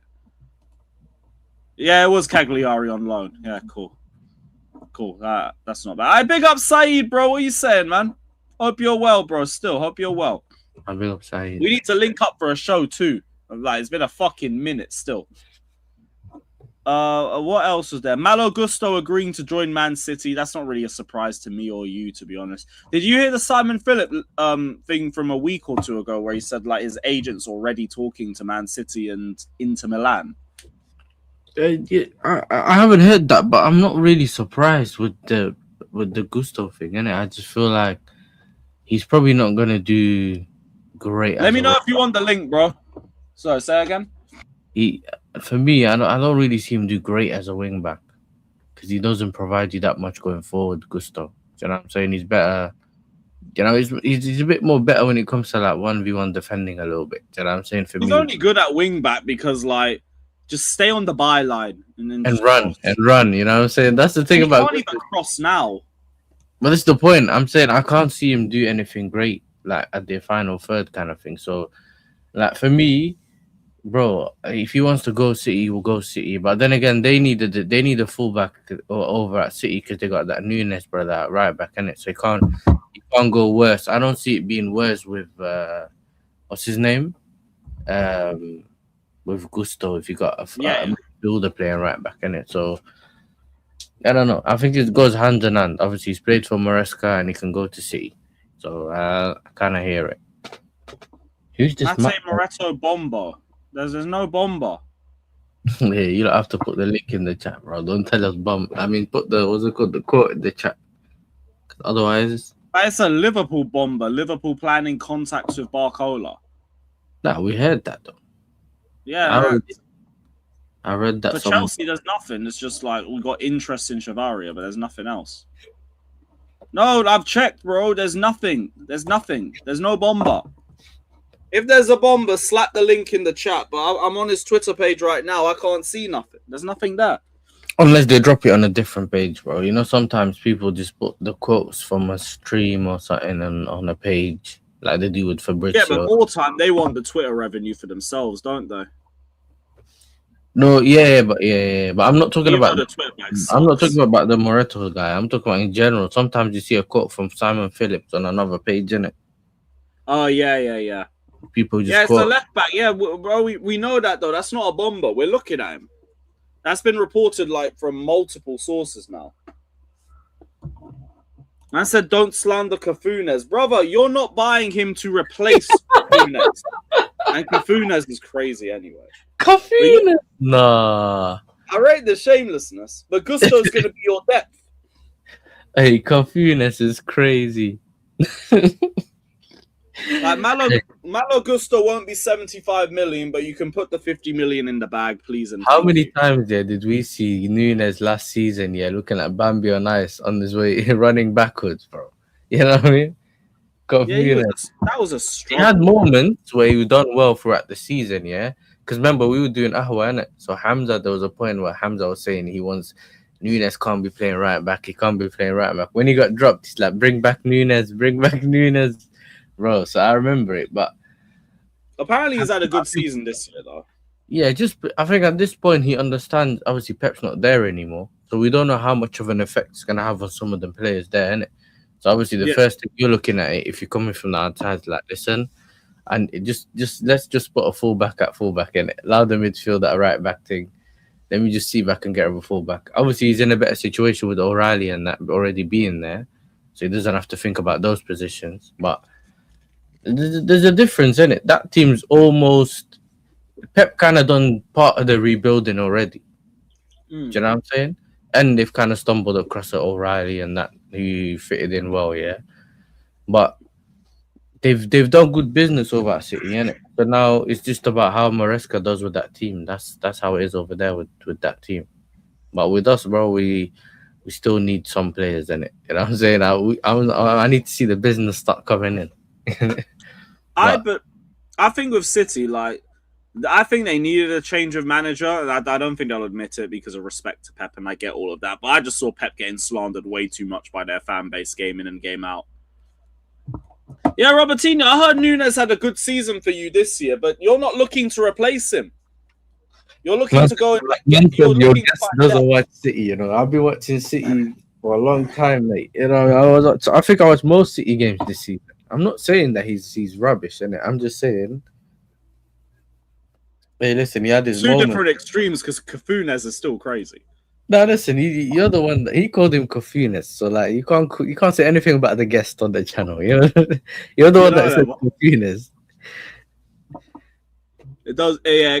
It goes both ways. But like, look, you lot just drop me the 50 million, and then cool. All right, so Chelsea Sun will be in contact tomorrow in regards to Xhaka. There we go. We're gonna have more conversations. Lovely.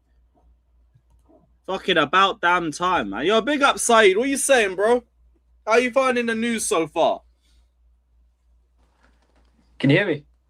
Yeah, we can hear you, bro. Wait, let me switch. Yeah, cool.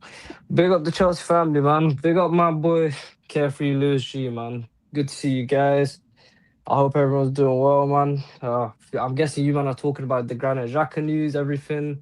Everything that's been going on over the past few weeks. You're not mad about the bid, are you? Nah. You know what? I'll be mad if they don't straight away like go for a bid again. You know what I mean? For a 15 million bid and get the job done.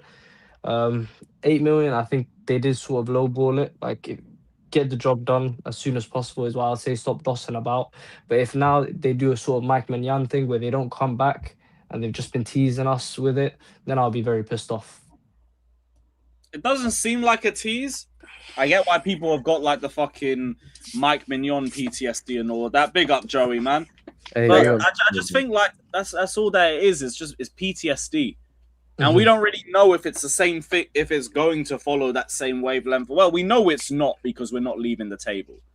Yeah, I think a lot of people think like it's already just gonna end that way. Like, yeah, like this year's been bad. Everyone's got like worst case scenario wrapped in their minds with everything. I get it. This year has taken a lot out of this entire fan base, but yeah, Big Mountain, this year has aged our fan base by 5 years, bro. Every man is 5 years older because of this season of football. This was our worst season of football, in my opinion, over the past 20 years. I think this was worse than the season where we finished 12th because of like the money we spent and, you know, how we spent all that money to build that very squad after finishing 12th and we still finished 10th. And this whole Granit Xhaka situation, it seems like they're turning over a new leaf, that they are tweaking the model. But if they don't and they do tease us again, I'm done with these lot. Their credit score's already in the bin. If they do this again, I'm done. Hey, for me, like, Xhaka's not the #1 target. So, like, even if we don't end up getting him, just make sure we get Wharton when Enzo's gone. And then calm, like you can find experience at a relatively respectable price elsewhere. Just go and get the #1 target, which is Adam Wharton. And even whether we get Xhaka or not, that's not impacting it. All we've heard is when Enzo's gone, we will go and then pivot towards Wharton because we'll have the resources for that. also, like, I think people need to chill out as well in terms of signings. Remember, this is a World Cup year. Signing players whilst they're away at a World Cup is very hard. That's why when the World Cup's finished, you're going to see a lot of movement. This happens every year. It happened in 2014. It happened in 2018. Like, conversations are very hard to be had with players and agents because they're locked in. They're in a camp. They're away. So, like, what's that kid, the left wing back for Uruguay? You might see us maybe start going for that, isn't it? But it's going to be him or the Rayo Vallecano one. Yeah. But the thing that's scaring me is the Lacroix thing quieting down. That's what's scaring me right now. It hasn't quieted down. You don't think it has? Nah, it's not quieted down. There's still talks for about like 5-10 million off on valuation, but we're hearing Chelsea don't even need to make sales on that transfer, and personal terms aren't a worry. Okay, I think like Lacroix looks like a matter of time. Yeah, Lewis, remember we were saying that after the FA Cup final that Lacroix would be a dream, but we don't think we can get him. But look at that, man. If they pull that off, they're slowly, like, they're putting more credit in the bank. And if they do get him and they get Adam Wharton, perhaps maybe a Xhaka, bro, I'm going to look at next season and say, listen, this ain't bad. That's not a bad window. That'll be the best window we've seen from Blue Coast since 2023, even though the bar's in fucking hell. Yeah. So give it what it is. You would have made good transfers. I just see my left winger on top of that. You know, I made a video. I made a video. I played Sporting Director. I want to hear you lot. Do you think this would happen? Do you think this would be possible? Yeah, if we were to call Crystal Palace up and say we want Lacroix and we want Adam Wharton, we want them both for 105 million, and we'll give you Joshua Changpong. No. But here's the thing: we get a buyback clause on Joshua Changpong for 30 million. Would you take that? Oh yeah, bro. I just feel like we're not living in reality right now. Like, go back to reality. Like, let's just go back to reality and speak about realistic things. Like, that's not reality, in my opinion. We could get both, but I don't think we'll get that. There won't be 100 million for both. I mean, if you throw Joshua Changpong in there as well, I think that would happen, and they would not take not that for offer. 100 million. You could maybe get Josh the other way because Palace are asking about some of our players. They've asked about Disasi, Chalobah, Atchim. We've got a good relationship with Palace as well. We've got a good relationship with Palace. So, like, I think the two transfers could still happen, but like you're looking at probably around 130, 140 for both. I'd say maybe. Give or take 10 or something million. It's pretty much say that again, Joey. It's pretty much around what the price of Enzo is going to be. You know, I can't wait for that guy to go. I've had enough of him. I'll be honest. What he's done, the way he liked the transfer for Cucurella on his Instagram, the way he's been twerking for a move. Him and Cucurella talking about how he hopes Enzo could come there. When I look at it, that was our two most that was the leaders in the dressing room, and they're talking like that. That just goes to show you this whole club needs a culture reset. I just feel like we're just doing sweeping statements now, bro. Like, bro, Enzo has been linked with Madrid before Cucurella was even linked to Madrid. Like, I just think that we're just doing sweeping statements now. It's just like not necessary to have that kind of conversation. Like, who gives a shit? Like, get the fuck out of here. I've seen Aiden Hazard leave my club. I don't give a fuck if Phil Fernandez leaves my club. I've seen Didier Drogba leave my club. I'm not seeing Frank Lampard. Like, get the money and move on. Like, to me, like, this is all not like, it doesn't mean shit. Like, all these guys are going to that are going to Madrid. That's normal. Yeah, Madrid is the pinnacle. Like, you don't get more. You don't get higher than Madrid. It's the pinnacle. So, like, if they want to leave, good for them. We can get other players to. But it's just the way that they're talking that's pissing me off. That's triggering me. I don't like that. Who gives a fuck? And that it signifies how bad that dressing room is. In what way? We didn't have a manager for nearly more than half the season. I don't even consider Rossini a good enough manager. Like, we barely had a manager for 3/4 of this season. We didn't have a manager. Like, who cares, bro? Like, who cares? I'll be real. I think even with Maresca staying, Cucurella would have gone anyway because, like, he never got a contract extension, and we know he wanted to go play in Spain in his prime. I think he would have just gone regardless. Now, maybe Enzo Maresca leaving was the final. Let's talk about the future. Let's not talk about these fucking dudes who we know are going to be gone, bro. Like, How are you feeling about the future so far? Are you talking to me? Yeah.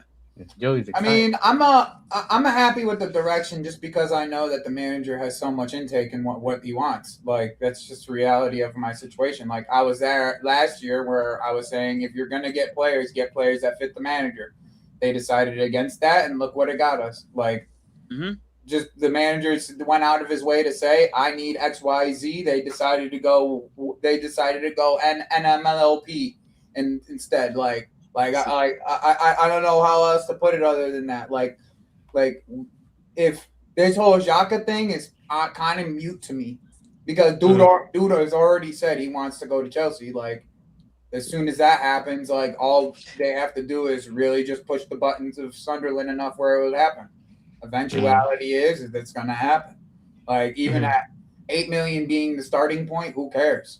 Suppose we were to get Lacroix. Do you think that's enough, or do you think we should get another centre back as well? I mean, I think we should get another center back just because I want all of my center backs sold. Outside of, and we've heard we're going for 2 center backs. And to not popular demand, that's including Josh Etchenbaum. He can be sold too. Like, okay, but I know that may not be popular to people, but that's how I feel. Like, I don't think Josh Etchenbaum is really the center back that people think he is. Like, I think he's got a lot of potential. I watched Levi Colwell at Huddersfield, and you could see it with your own 2 eyes with the type of talent he has. With Josh, I just haven't seen it enough.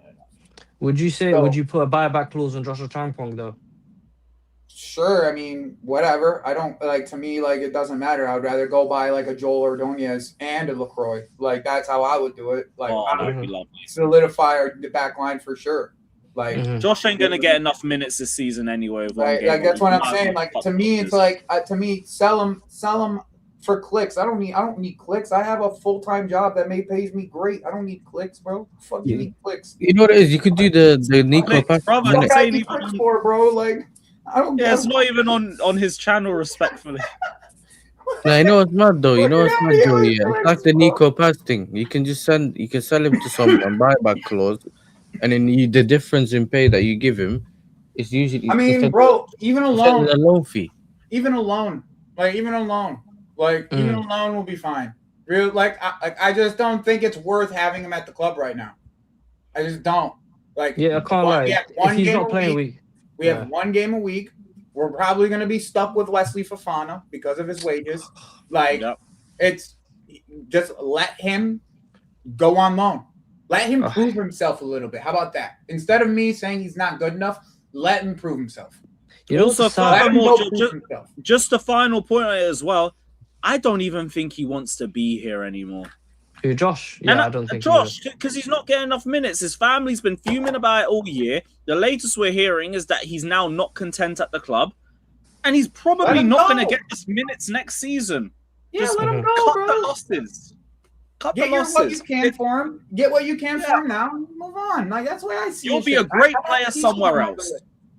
Yeah, I don't like, even if it's on loan, that's cool. Like, if that's the case, it's fine, right? Like, to me. Also, like, if you plan on playing him at right back, like, okay, that makes more sense. But if you plan on playing him at center back, bro, with the center back numbers we're gonna have, like, no, get him on loan. If that's the plan, the only problem with going on loan is that you never guaranteed to actually get minutes. That's the problem with all going on loan. Nah, you can put stipulations in there to force a certain amount of time. Yeah. It depends on the club as well that you go to. That's why you see loans get recalled if this is a lot of the times because they're not getting the playing time that's necessary. Yeah. So I mean, there's always that option in the end. But like, I just send him to Frank for a year.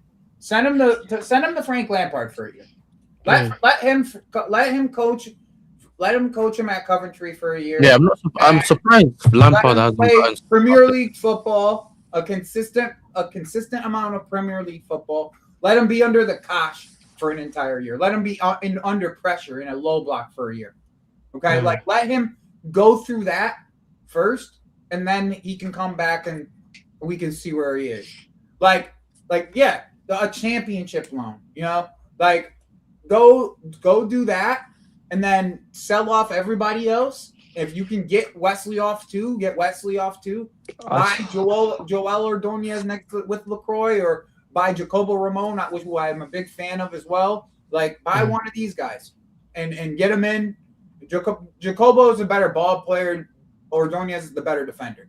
Like, whatever your choice is profile-wise, just go do that. Like, that's the way I see it. Like, I don't see it in any other way. You know what I'm saying? I don't see us giving him the time that's necessary for him to develop. So get him out of here. Deputy Derry, same thing. Not going to get the time that's necessary to develop. Get him out of here. Oh yeah, loan him. Like, these guys may be good enough in the future, but right now he's not. Right now he's not. So right now is not the time to especially with us playing one game a week and no conference league even. Like, get him the fuck out of here. Let him go play football somewhere. Like, I think some people, like, when they say they don't want to let Josh Champon go, I think it's also a sort of a PTSD thing with all the talent that's left Cobham and that's become quality over time. But that's out of our control, innit? Like, those guys became quality elsewhere. Bro, I don't care. They didn't have that opportunity here. So that's why I think some people are a bit hesitant to let him go. But you just gotta let the guy go play football, innit? Loan him out, sell him, whatever. If you sell him, put a buyback clause on there and let's move forward. I don't even care if you don't, bro. I don't even care if you don't. I don't care if you don't put a buyback clause on. Like, fix our problems. Our problems in our back line are as evident as anything that you've ever seen in your entire life. Exactly. Everybody who watches the Premier League can tell you Chelsea's back line is weak. So keeper as well. People don't talk about keeper. That keeper position needs to be fixed. I watched Mike Penders a bit for Strasbourg. He's not ready. He's not the finished article. I mean, we cannot rely on him, is a keeper that's 20-year-old ever ready? No. We even said Courtois, as good as he was at 20-year-old, wasn't ready. He wasn't better than who we had. Like, he went. No, we signed him, I think, when he was 18 and he came back when he was 22. He went away for 4 years. Exactly. Bro, sometimes it's a good thing. And I think he knocked us out of the Champions League in 2014. I love that idea, Sugar Ray. Go buy Suzuki. He's cheap. He's over in a team that's in a nowhere position. Go buy Suzuki. Like, yeah, he's in Syria, isn't he? He's that black goalkeeper, I know. Yeah. You gonna do the black goalkeeper thing this year? No.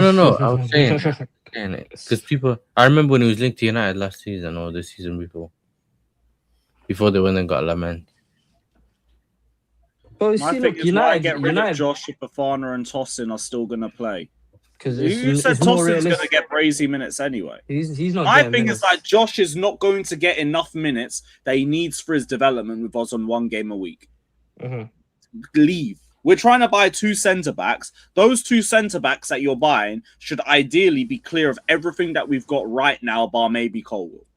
So you're still not going to get those minutes. The Wesley Fofana thing, I would sell. I'm sure the club would love to sell Wesley if they could sell Weslly. He's on 200 bags a week. That's the problem. Like, and he's actively trying to stay. Yeah, and he's an injury-prone player, so it's going to be hard to shift those guys over anyway, especially with those wages. So it just makes no sense. It's not going to happen. Our best bet is probably, if we need to generate revenue, get rid of the Cobham boys and Trevor and Josh, and that's what I think is going to happen. Yeah, fucking prime, son. Oh, brother. Fucking hell.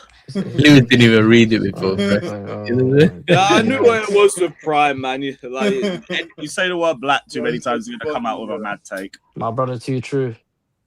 Yeah, big up True, man. Every single time. You know what it is. But, yeah, like, Josh, please, do what you want. Go get me 2 centre-backs. Get rid of everybody you can to finance that. I don't give a damn. But here's the other thing, right? Like, if you were to trust Penders, you want to make sure that back line is as solid as you're going to fucking do. Absolutely. That's the thing. Like, if you're going to trust Penders, like, that has to be like, I'm definitely getting, like, experience in places that I probably wouldn't have gotten experience before because I'm trusting Penders. Like, yeah, I guess I just still think he needs another year at Strasbourg for his own benefit. I mean, I've been sitting here. I've been sitting here for a year saying that, but do the Strasbourg even have a manager? No, not at this point. No, they're looking at Thomas Frank last time I heard. Yeah, this morning they got linked to Thomas Frank. Too True said, I think Josh stays and Trevor and Wesley go. The thing is, that would be best case scenario. It's going to be hard to move Wesley off. That's the thing. He doesn't want to go. And also, that's the thing. Is like in the best case scenario, bro. In the best case scenario, that's what happens. Best case scenario, that's what happens. Is Josh stays behind LaCroix, but because I know where we are as a football club, like, and who we can and cannot sell. Like, if they were to sell Wesley Fofana for 25-30 million and get him off our books, then there's no reason to sell Josh. I'll sell Lavia as well, you know. I'll definitely sell that guy. I want him gone. Josh Chronics, no one's going to buy him either. You have a either. mental problem, bro. You might want to see a doctor, bro. You might want to see a fucking doctor, dude. I don't know how to tell you other than that. You might want to see a doctor. Bro, please stop digging out Joe, because the next one's going to be a timer. I hate it when this shit always happens. You need to see a doctor, bro, like straight up. We're still looking at Ndai. That's the only name I'm reading. Of all the wingers that I've seen, like, have you been linked with Ndai? I haven't actually seen any attackers. Simon Phillips one. He's just said a song that we've been tracking for a while, but it sounds like the same vibe with how we've been tracking Rodgers and Wharton, and it turns out they're like our main targets. So I think like Ndai is another one that we're just going to try and swing round towards later. I think he's 26. I think he is 26 years old. Yeah, 25, 26. Actually, that guy. That and like a last chance, a last case scenario of like Marcus Rashford on loan potentially if there's no other options. Oh my god. No, you know what I'm saying? I don't know how they're gonna what is he gonna go on 150 grand a week? No. Yeah. no, he did lower his loan, wages. United would pay part of it. Yeah, he did lower his wages for Barcelona. So yeah. So that will be like the last case scenario, I think, for Chelsea. But even that would probably get us more. I think it's too soon to talk about attackers, Lewis. Like I just think it's too soon. Like I think. Yeah, I agree. I don't think that's our main priority right now. Even like the whole Morgan Rogers thing's kind of died down because it seems like everyone's talking about defenders and defensive midfielders. Like that's like everyone's focus right now. And then later, that and Rodgers just wants Arsenal over us. I mean. Sure, I'm totally okay with that. By the way, like, that's just I'm not this giant Rodgers fan either. Like, I think he's streaky as hell too. Yeah, he's hot and cold. He's hot and cold. That guy, man. Yeah. Even that. I think me and Joe had the conversation before. It's just his ball carrying that we can benefit from. Other than that, bro, I'll tell you a name whose ball carrying is better than Rodgers by tenfold, and the numbers prove it. Johan Manzambi, and I've been saying it to everyone, and I'll keep on saying it. He just got linked to Newcastle today. He just literally he's had a good World Cup, isn't he? Yeah, really good World Cup. Who's he play for again? Bro. You know, so he might be the next groupie. You know. Shit, with Joey's talent ID probably. Yeah, that's what I'm saying, bro. I mean, this guy numbers wise, like like the numbers on this guy are disgusting, bro. He's disgusting. It's like. Let me send you a few, Lewis. I sent a few to Alexis because I had a show with Alexis earlier today, which was fantastic. If you guys needed another 2 hours to burn, me and Alexis had a really, really good conversation. Please check that out. Everyone's channel's in the title. We had a conversation today. Like, I thought it was as good as it really gets. Look at this. Yeah, I'm going to look into that after this. I was a bit busy today. It was this morning. So I kind of, you know me, I do spur of the moment shit, Lewis. So it's just, I wake up, I'm like, I want to stream today. And I stream. Like, no, Maldini, he was saying more like for like a Rodgers replacement. He weren't saying Manzabi as a striker. Unless you weren't. When did I bring up a striker? No, I don't know if he was even like speaking to us or in the chat. I have to go double check. Look at those ball carrying numbers. Okay, let's see.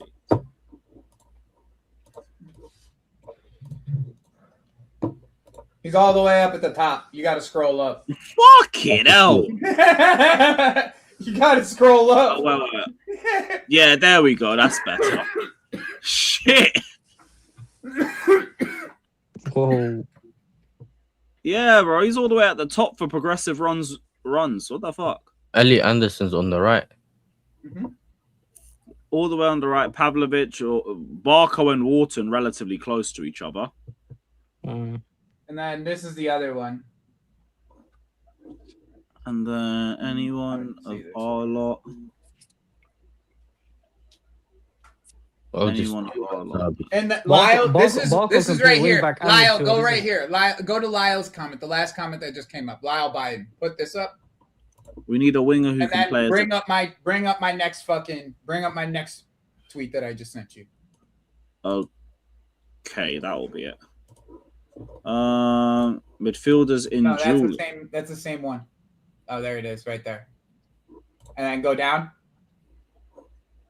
Go down. Wait, go down. Oh no, it's the wrong tab. My bad. No, that's the right tab. You just got to go down. Oh, sorry, but bugging. Yeah, look it to the right. He's all the way on the bottom right. Oh shit! So he's His a dual offensive winner duel. too. That's one of Yeah. the key traits we're looking for. Yeah, win their offensive duels. Yep. Okay, and he wins a fair amount per game too. Yep. He's basically a winger. He plays winger for the Swiss. It's like a tiny flash winger kind of thing for the Swiss. Andre Santos all the way Like over here. he can carry the ball pretty much as good as anybody. But The guy in the top left. But he can win. But he can win his duels. He can win his offensive duels. He wins his one-on-ones. Like Shit, hey, you're selling a very good case here.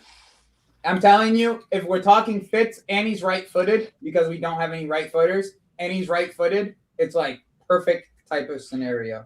Like Chat, if you don't know it already, Joey's talent ID is top notch, bruv. The brother's calling players and they're balling out 2 years after the fact. Yep. So make sure you man are subbed, bruv. Forget subbed, bro. Can Chelsea Football Club hire him as a scout, bro? Because he's I've probably been better asking than it them. for a year. The brother called Josh Krupi 2 Chronic, years Josh before he went Chronic, to once Bournemouth. again, you need mental health. You can't read. You can't listen. Like, please.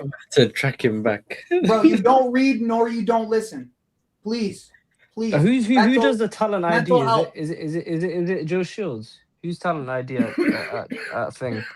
At Chelsea. I think it's Well, Shields. they all just put in a word. There's a ton of directors. They all bring their own presentations, bro, and then just combine them together. Yeah, that's been one of our main problems with all of them. Too many cooks in the kitchen, and we gotta wait for them all to agree on something.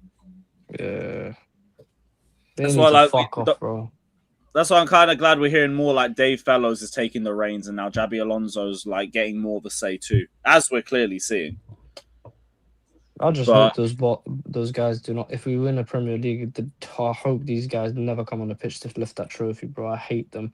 If we win a Premier League, I'm sorry, they can get involved. Sorry. Yo, we win a Prem. That's the whole point, innit? We want to win the Prem.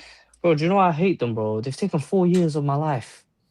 I can't get all those of 4 years that, back. but you know, if we get to a point where we've won the league, all we're gonna think about at that point To be is fair, that yeah, shit, you know we what, won the fuck. league. We haven't won the league in 10 Let's years. take this down real quick.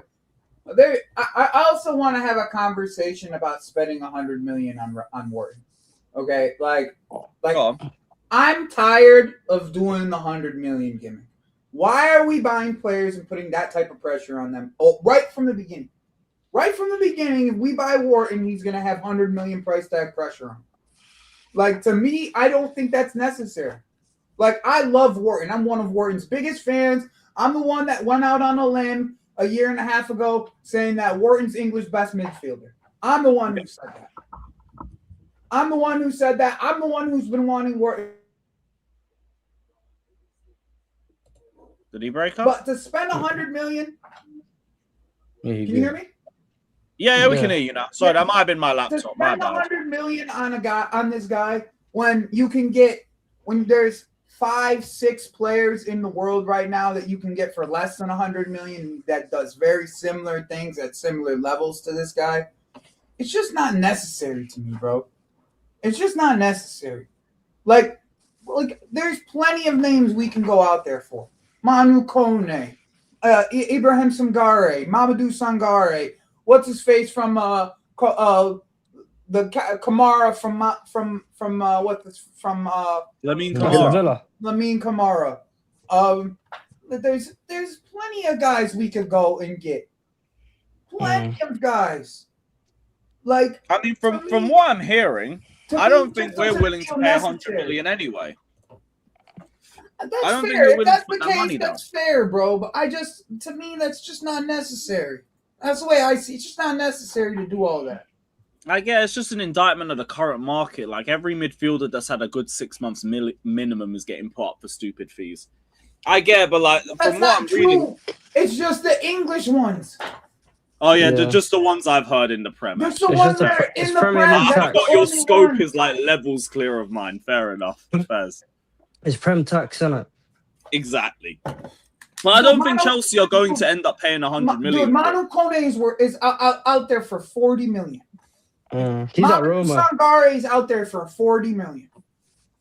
Like there's other players we can go and get. It's just we're deciding on going and trying to get fucking the Buati kids less than 100 million.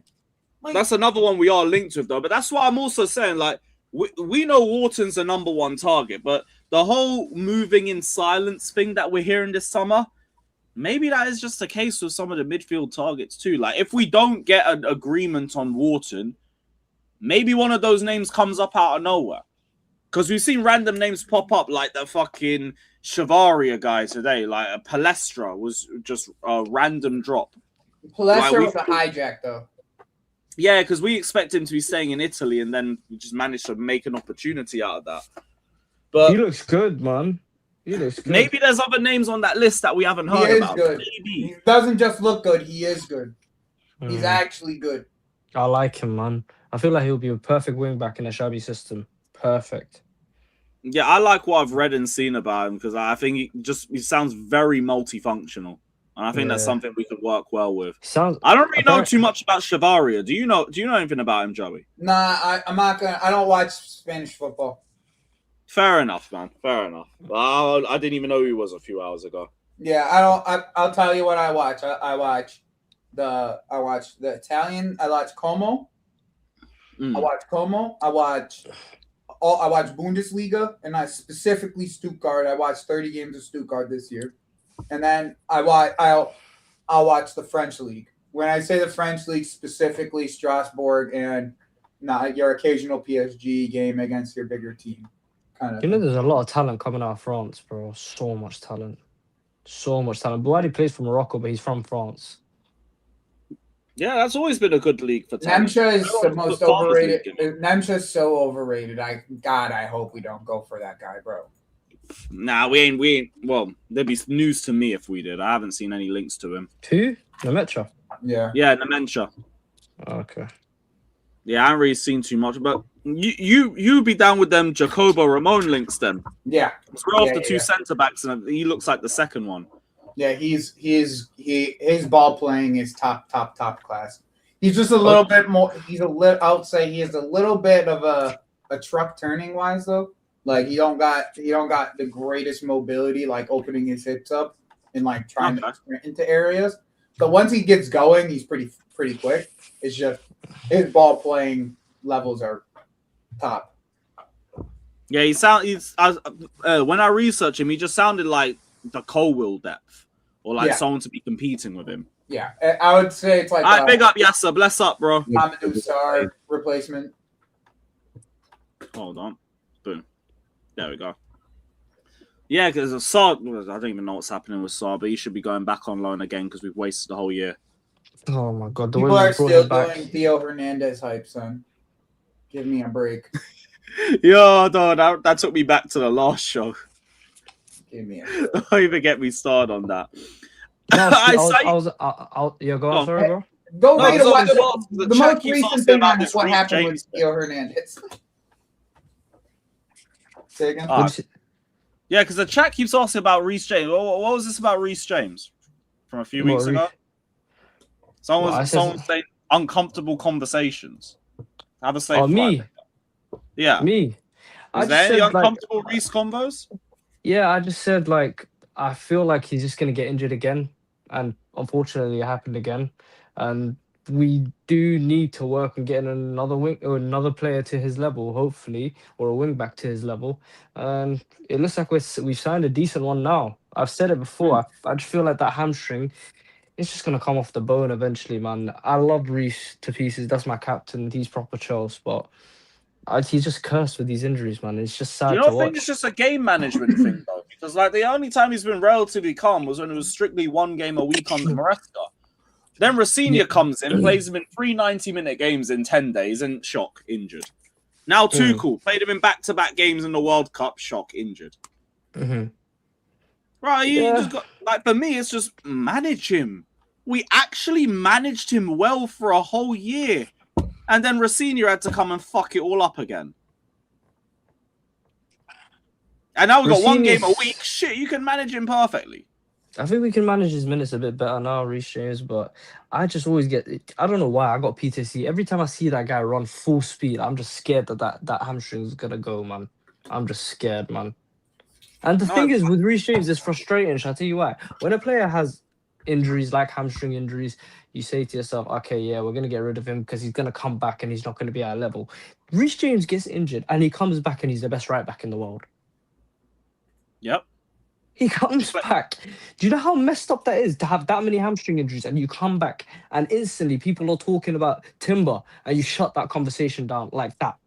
Like bro, that's a testament to how multifunctional and talented he is as a player. Because, like, bro, we were playing in midfield for good chunks of the last year. Bro, now Chelsea are still considering whether to play him there again. I think Reece James could play striker. That's how much of a good footballer he is. I think he could probably do a better shift. He'd probably do a decent shift though. Better than Delat, probably. Bro, you How know do you what I manage realized, James Lewis? Minutes? We got Palestra now. You know what I realized though, Lewis? Eventually, we're gonna always have the same problem for the rest of our lives. Like even if this ownership group acts any differently, we're gonna consistently have the same people talking about the same things over and over and over again. Like nothing's gonna actually change. There's gonna be these group of people that are never gonna actually grasp if this ownership group actually does change. They're just gonna always say, "Oh, we're never gonna buy top players again." Like I just like it's almost like we're talking to a wall most of the time. Like we're just talking as like because we're at a point where like there's rock bottom belief in Blueco. Yeah, and you can't blame people for that though. You can't. I'm not blaming anyone. That's the climate. They've made that people. climate. I'm just saying what it's gonna be like. Like even if we were to get someone that like a top player for whatever they decide a top player is, because like I mean like there's maybe 4 top players in the world in my opinion right now. Like 5 top players in the world right now. Like there's not that many super top end players in football. Period. It's just that's the way football is right now. We haven't even had Alonso in for a week, and we're just never going to change. So, what's the date today? Hold on. I said Alonso's coming in. I said Alonso's coming in like fully in a couple of days. I said it's July the 1st. Officially, but he's already started his job. He was in Cobham a few weeks ago. He's already started like working with. I mean, he was the one who called Palestra. Exactly. He's the one. He's the one that's pushing for Chavaria. He's the one that's pushing for Xhaka. Yeah, exactly. So he's already started his role, and like we're already starting to see things flow because of that. You know, I get it, but believe in absolutes. You have to wait for it to actually happen. But it does seem like things are changing a bit. I get it, but it does seem like things are changing. Lacroix's 26, Chavaria's 28, Xhaka's 34. Even if we don't get Xhaka, I'm not going to be that mad because he's not the main target. He's not the one that we're looking to start week in and week out. Go sort that player out, and you can find me cheap experience that can be depth elsewhere. What about the Porto keeper? Would you take him? Oh, no, Diogo Costa, put it in the bag, bro. That brother's been linked with us for 4 years. It's never led to anything. Fucking He'll still Hulk, be bro. worth 70 million. He's fucking Hulk. Same thing as Hulk. Remember how many times he's linked with Hulk? Oh my god. Yeah, man. Like, nah. I would say, like, you know, I was on a stream earlier, and there was a couple of rival fans were asking me, like, where do Chelsea finish next season? I said, it completely depends on the market. They were like, no, like, honestly, where do you think you finish? I said, bro, it depends on the market. I'm not joking. You don't know. Chelsea's it's a nuke right now. It could be great. It could be horrible. It just depends on who we get in this transfer window, how much of a success it is, who we can move out, what we can bring. Honestly, what we do to our defense. I think if we had the same squad from last season with Xabi Alonso in charge, we get champs again with 1 game a week. I think I expect Champions League already. No. Actually, no. Not With without one Levi game a Cole. week. Nah, I Without don't Levi- think so. Not with with our, Levi not Cole with our injured. center backs. Nope. With Levi Cole injured? Absolutely not. No. Injured No, Cole bro, would kind of fuck. Lewis, we legitimately had a bottom 15 center back pairing in the league. Yeah. That was legitimately like what we were dealing Bro, with. off the top of my head, I could probably give you like 10 centre backs last season. I can hear it without Cole. Like, I kind of get that. But I do think with this squad, like, I kind of expect us to be back in the Champions League with one game a week. Oh, there's no doubt. I expect that. Like that, with who they're already linking us with, I have no doubts that that's going to happen. Yeah. But I just once again, I still got to see Xavi's system work in this league, bro. Like I still have my a little bit of doubts in this with the way that he's played before, and I mean he's smart enough to adapt, but I still have my doubts. Xavi kind of doubt he can play a back four as well. He can? Yeah, sure. We're not making top 10. Sure. All right. Sorry. So just that's what people want, though. Like a guy like that, he wants us to be. He wants us to fail. Like that's what this is. Like they want us to fail. Like these people want us to fail so they can just say, "Stupid ownership group, look what you've done."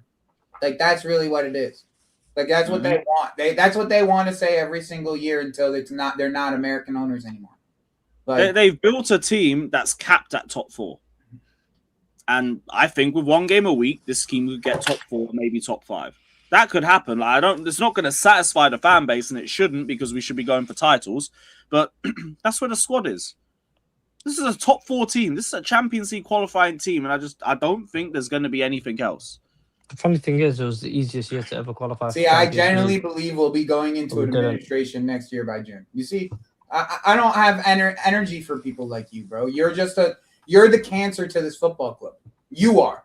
You don't want to believe it, but you're the cancer to this football club. People spewing out fake news in Article 17 and fucking can't spend no money and all that other good jazz. That you're the cancer. You. That's it. Basically, I think some people are just already given up. And again, to a point, I don't blame you because it's been a horrible season.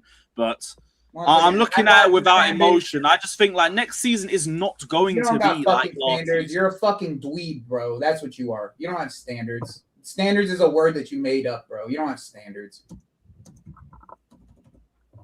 Yeah, I just don't think next season's going to be like this season. It's not. The players aren't going to check out in March. We've got Xabi Alonso, already one of the best managers in the league, and that should minimize any weaknesses within the squad.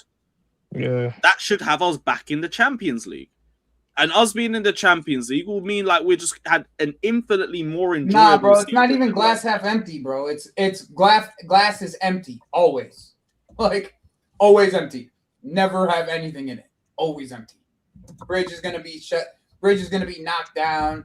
Fucking, we're not gonna even have a football club anymore. We're gonna be an administration. All this other good jazz, bro. I hate these owners as much as anybody. But I can see when progression's happening and progression's not happening. I said last year we didn't progress because we didn't get fucking a center back to be able to help us progress that we needed.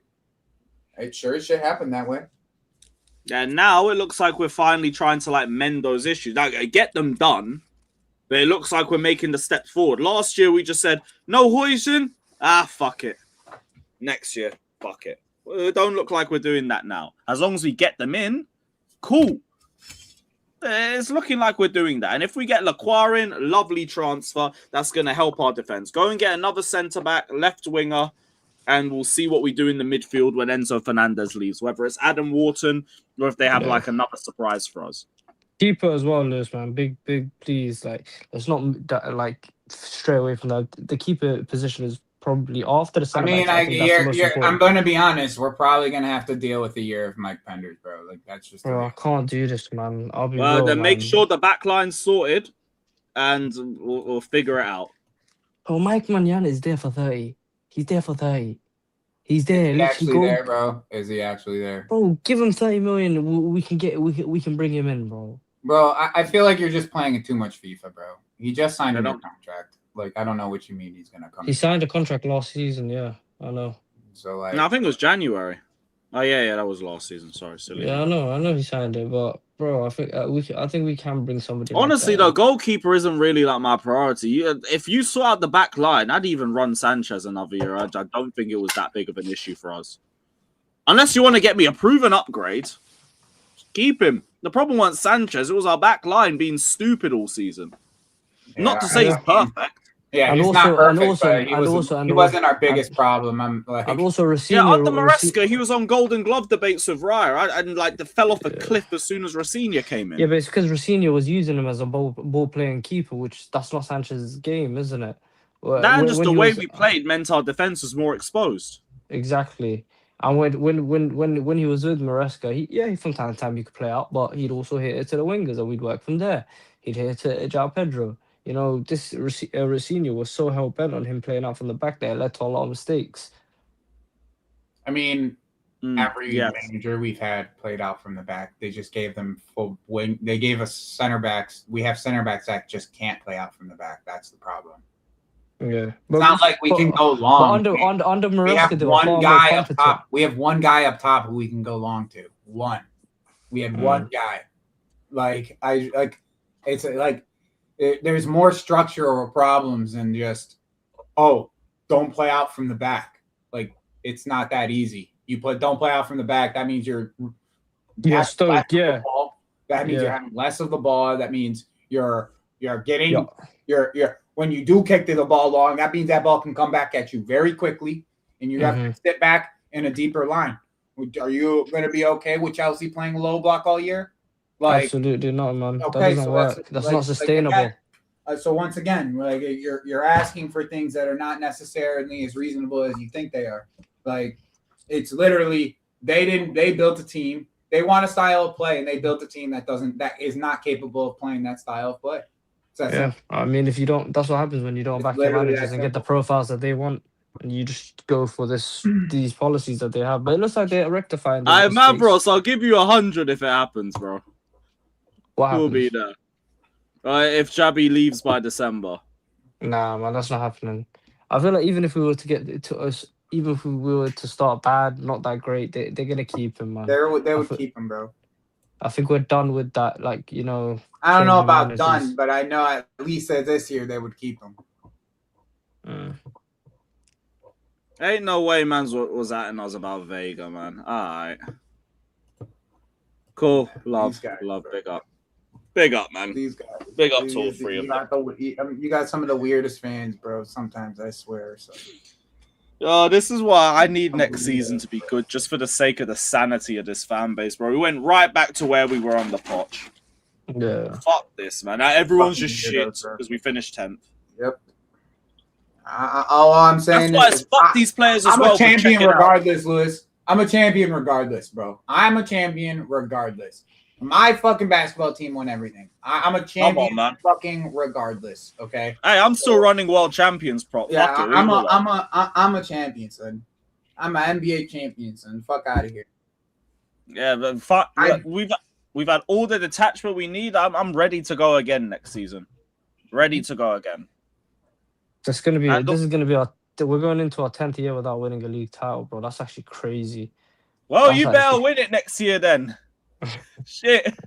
You got one game a week. I don't give a damn. Unless you're competing for the league, I'm going to keep calling you out. Even if I'll give credit for like transfers and everything, if you bring in the right players and everything. You're in year 5. Sorry, compete for the league. Or like, sorry, you're again failing. This was the year they told us to compete. Because they said Maresca's last season was top 4 in a cup run. And then this season we compete. So, compete. I'm waiting. Go compete for the league. I mean, I don't see. It's not unrealistic if you scout the right way, because the league isn't like. It's not like this. It's not like a team's winning it by 100 points.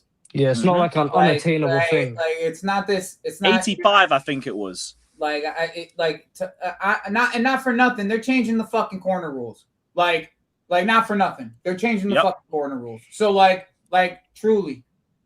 They can't molest the goalkeeper anymore. There is going to be changes this year. Like, there is going to be changes. Like, if Arsenal don't attack better, they're not scoring as many corners. Point blank and period this year. They're just not.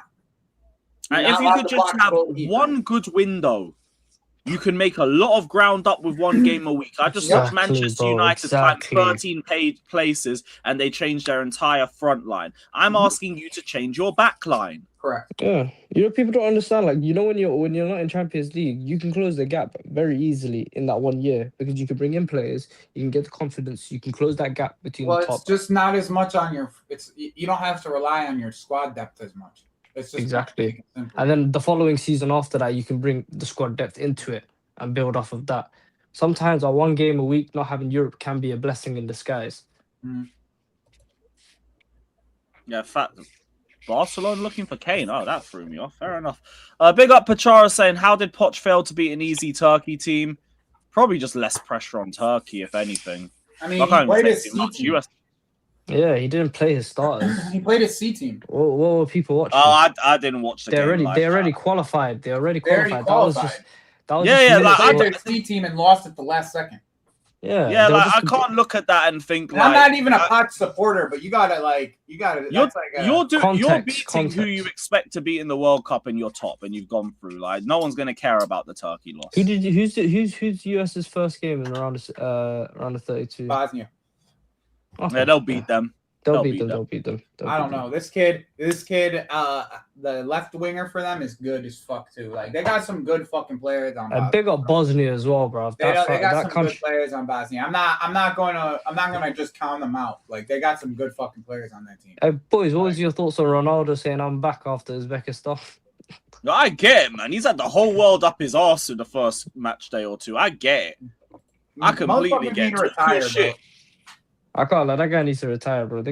He's coming to the World Cup. Fucking retire, bro. Gary Neville was talking about, I see him coming to the next World Cup, bro. How is he going to be rolled in on a? No, the problem is Roberto Martinez is trying to like beg him. Yeah, that's true. It's in Portugal. He might come. Yeah. He's gonna do the Aguero thing where he's like one of the assistants. I'm not gonna front. I don't watch a fucking academy team, bro. I got other football to watch, bro. Like, the only time you guys expect me to watch all the football. Nah, I don't watch all the football. I watch the football I want to watch. You know what I'm saying? I think it's a Strasbourg Steve thing with like the 6 screens. And I got 2. Right, I got 2. Don't get it twisted. But like, I actually have a third one right here. But is it safe to say that we have 2 teams in the Premier League next season that we're low-key supporting? Of course, our beloved Chelsea, but I don't know about you lot, but I low-key want Coventry to do their thing, bro. I want Frank Lampard to do well, man. Yeah, please. I want Frank to do well. Like, obviously, I ain't going to back him while he's playing Chelsea, but of course, I hope the best for him while he's over there. Yeah, man. Like, rebuild your name as a manager because it's fell off a little bit in the last couple years. Yeah. Just do it for the clicks. Yeah, I wish I was doing it for the clicks, bro. I wish I was getting paid for clicks, bro. I wish I was getting paid for clicks. Hey, Joey, what's I technically do because I am a monetized channel, but like, come on, like because Joey's more optimistic. I'm not even optimistic. Them on. Why optimistic? Why is the chat on to Joey, man? No, but by their standards, you're more optimistic. That's fair. I just don't you still don't like Blueco and all that shit. I just don't. It's just you don't think everything's fucked and finished and dead and we're rotting as a club and all of that other fucking bollocks. I just don't have the energy for this shit, bro. Like you guys want to get so upset and angry over this shit. I watch teams fucking die in purgatory for years and rise to the heavens. I watch fucking the Kansas City Chiefs and the New York Knicks be fucking shit my entire lifetime. And then they rose up to fucking the funny part is like in the end, Lewis, like if you think about it, the last two champions have been US owned. So I just think it's just a matter of time they get their shit together. That's just kind of how I feel.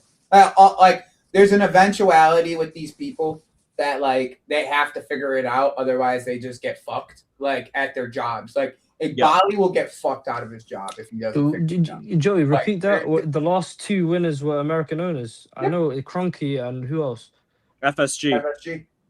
Oh yeah, you're right. I forgot about Liverpool in the league.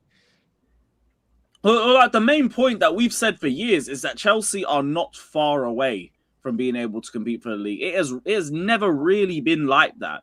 You have just failed to close the gap because of your own naivety. I've said for years, I think Blueco want to win. I think they're just morons about the way that they've gone about it for the last 4 years. And that's exactly how I feel about it. Is like, I think that they have their intentions are to try to do well. I just think that they've been idiots trying to do it. Yeah, the NFL format, the way they came about it, I think it was I think they've been humbled now.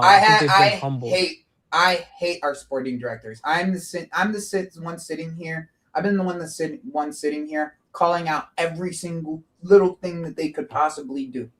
I also look at the good side of things that they could possibly do, but I call out everything. And we looked at PSG Chelsea, and then we said that's I'm the one that gets called a happy clapper. I'm the one that gets called like just because I don't believe that this ownership group can actually legally leave at this current moment. I'm a happy clapper. Okay, cool.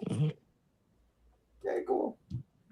If you want, I'm gonna tell you something right now. I'm the wrong person to listen to if you want that energy. Go listen to. There's other people on YouTube that you can listen to that are gonna give you that energy. This is not.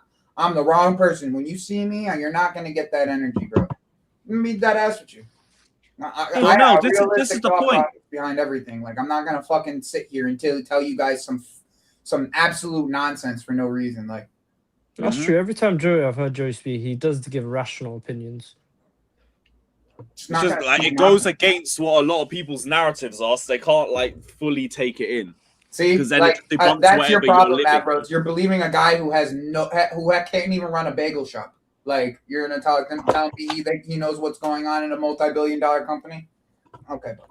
Expose them. The only thing he exposed. Look at PSG's model. It's similar, but they have more experience around. That's the main difference. And we made all the comparisons while we had the Champions League home and away leg.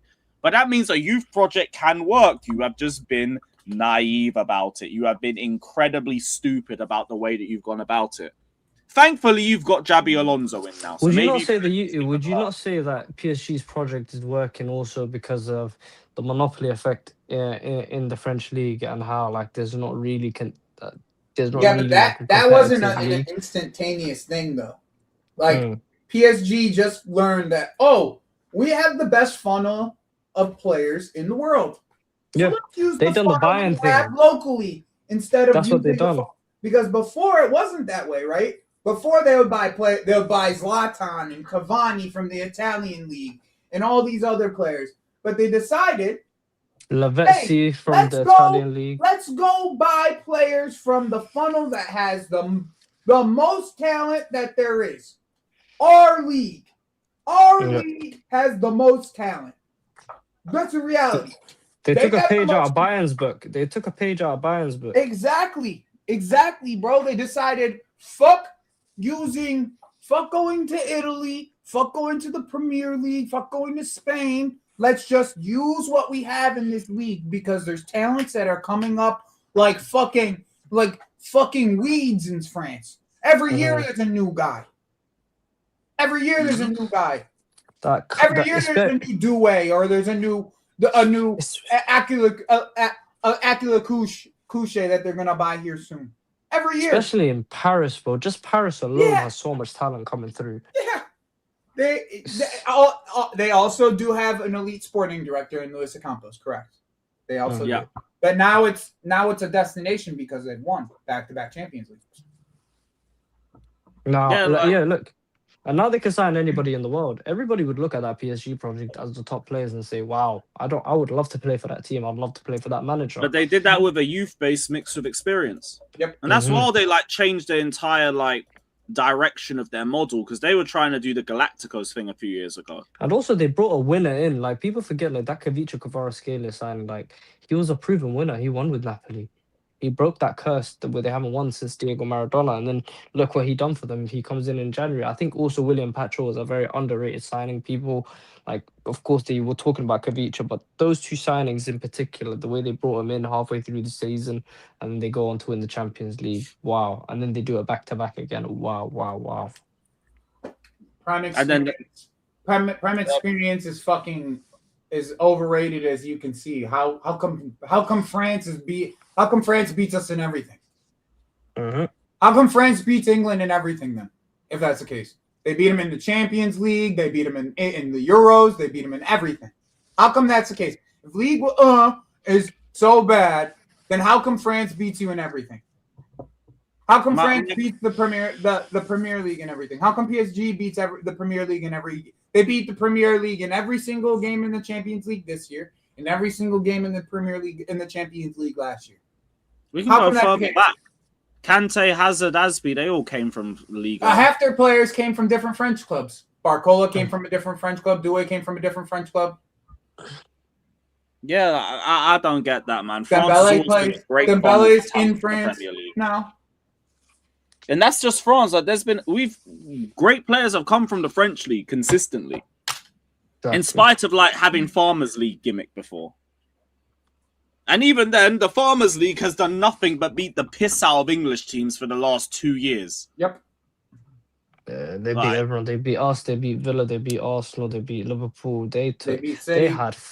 They beat City. They had fun, bro. They beat Tottenham. Everyone beats Tottenham, man. I'm just saying. Netherlands scare you yet? Big up. Let me be frank with you. Netherlands scare you yet, or are you gonna keep talking about the Louvre? Well, what do you mean, Netherlands? Netherlands about to lose to fucking Morocco. They're losing to Morocco tomorrow. But yeah, like I haven't been wowed by Netherlands really. I know they did well against Sweden, but like I don't really rate Sweden's backline like that either. Anyway, but big up, man. And big up to Blank saying Xhaka a solid signing for Chelsea. Big up, Lewis. Bless up, brother. I think it will be a decent signing, but I won't be mad if we don't get him either. What was that? I'm giving him what this kid wants, but it's okay. I don't mind. Oh yeah, fair enough. But yeah, like I wouldn't be mad if we didn't get him. Just make sure you get the experience elsewhere if you don't. But if they start like hardballing us and like making it impossible to bring him in, yeah, walk away. Shit is what it is. I'm not. You want me to pay 25-30 million for Xhaka, and he probably won't even start for us, seeing as we're looking for another midfielder. Yeah. And he's also got a year or two left in him. If you know what I say, I think that Xhaka's the Lavia replacement. Shit, maybe. Might not even be a replacement. Like I think Xhaka, if he comes to Chelsea, he'll be a starter for Shabby. I don't know. Depends on who we bring in. Depends on who the other person is. I would love because if we end up getting a Wharton or something, it won't be like him. If that's the case, then he could play a back four. You know, I feel like. Do you not feel like sometimes like Caicedo got more to his game as a side to just playing as a six, just breaking up play? Yes, and Jabby thinks that's too. That's why he wants to get a DM so he can push him higher up the pitch. Because I feel like the way he wins the ball up higher up the pitch is sort of Kante-esque, innit? And the way he carries the ball, like I think he has better passing traits than people give him credit for. Yeah, he does, and I think his ball carrying is very underrated as well. Especially and he's also. And he's got like sort of a little Michael Essien. He's got like a Michael Essien shot on him. Like he's a threat from outside the box. I would love to see him like a bit higher up, man. That's a good. You know what, Lewis? I'm just very curious because you have so many people in here. Put a poll in. Would you take Tchouaméni? I'm just very curious on what people think about this guy. Me, actually, you know what it is, yeah? I'm not that sold on Tchouaméni. I like Tchouaméni. I like Tchouaméni, but when some people... I had a lot of people say yes to Tchouaméni on my channel. I'm not sold on him. Like, every time I actually did something pretty cool today, which I've never thought I could do. 100 people, no thumbnail, just like live within an hour. I got 100 people on my live. I never thought I could do that. Big up Joey. No, good. I could do that shit, bro. Like, that shit was crazy. Yeah, fucking brilliant, man. Are you again another push? Please, everybody sub. Please, everybody sub. Links everyone's in the title. Everybody's channels. Yasser as well. Joe, you're 5 hours behind us, innit? If you're in New York. Leave. 61% says yes. 38% says no. Well, 38-62. I'm not in New York anymore. I moved to Arizona. I was just in New York for the parade though. Oh yeah, sick. But yeah, what was the percentage? What did they say? What did the chat say? 64-36 for yes. I kind of figured there'd be more yes. I got more yeses than no too. Big up CB, man. Big up No, CB. big up CB, bro. Hope you're well, man. Big up Congo as well, fam. Mentally, I'm Big at up the wall Congo. for it. Big up Congo, fam. Big up, man. Or you do have England next, so it's a bit dark. But yo, big up, man. Hope you're good, brother. Enjoy the World Cup, mate. Enjoy the World Cup. The African teams have done well in the World Cup. Big up, year, HA. man. Yeah, man. It's been lovely to see. 9 out of 10. Crazy, man. Brilliant work, bruv. Yeah, it's just been also peaceful to just not have to watch Chelsea for a little bit because I've kind of needed the break. Have you would you take Chouameni, Lewis? Yes, yeah. Have him play as the DM. Let Caicedo. You lot are gonna probably think I'm crazy, but I'd prefer. I think in terms of profile, the crash out if you lot could beat England. Yo. Yeah. Part of me just wants to see it just to witness it. I'm Congolese this week, son. I am Congolese this week. Could you imagine if this was, boys? Could you imagine? I'm with you, CB. This week, hate crimes will be at an all-time high, mate. This week, I'm with you, bro. Hey, listen. Imagine 90th minute, Vesa, and then all you're seeing is bang. Oh my god! No, I was worried we'd get Ecuador because if we're in the pub and Caicedo bags the winner against England, I'm gonna have to leave. I'm gonna have to. Before I get a bottle dashed at my head, you guys can't play Ecuador. No, I think we could get them in the round of 60. Yeah, second round. Yeah. But they gotta beat Mexico. I want that so bad, though. As much as I want the DR Congo, I want Ecuador versus England in the Azteca so bad, bro. Like, I might fly to that game. Like, that's how badly I want that game. Like, bro, Mexico's record at the Azteca is crazy, isn't it? Mexico's record. Yeah, they've only lost like 6 times there in like 60 years. If you do your job, I'm with you, brother. But if you're not, I might be flying to the Azteca for that game. So, like straight up, I'm not even playing. Like, yo, I hear it sounds like an experience. So, that shit's gonna be crazy. Like, I live on the border. I live on the Mexican border. So, like, the flight to the Azteca would be nothing. That would be. What do you think? It'd be like you guys flying to fucking. It would be like you guys flying to Manchester. That's what it would be like. Like a couple of hours. Then. Yeah. No, not even. That'd be like an hour or something. Yeah, an hour and a half-ish maybe it would take me to get to the Azteca from where I'm at. Yeah, I'm going to that game. If it's Ecuador versus England in that game, I want to go to that game like so bad. That game's gonna be fucking expensive, but I want to go so bad. Worth it for a World Cup, man. I can't lie. Would you not say that that's? Do you know that you could actually make an argument that's the most iconic stadium of all time? Like, you could actually genuinely make that argument. That's a lot now, bro. But CB for this one, like manage his minutes. The only one manager was able to do that, and then Rossini came in and played him 90 minutes, 3 games in a row. Play him 1 game a week. He's a 1 game a week man. He needs a Kante schedule. If Ecuador can beat Mexico in the Azteca before that, and like they haven't, Mexico hasn't lost in the Azteca in like 2 years, bro. Like it's like that. Like their record in that fucking stadium is disgusting. Not only that, bro, cocaine Joey, bro. I haven't done cocaine in a decade, bro. Come on, man. I'm a grown ass man with a mortgage and the big up for the donation, but you don't do that. Like I'm a big man, son. Like I don't do this shit, bro. Like it's been a decade since I've done that shit. Like, yo, CB, we're here and he might still be playing midfield next season. Or Xabi Alonso. I heard he might be playing in midfield. I don't want him playing. Chill with the disrespect, bro. Like, I don't mind because under Maresca he wasn't bad in midfield. No, it was Rossini he can do a horrible job there. midfield structure.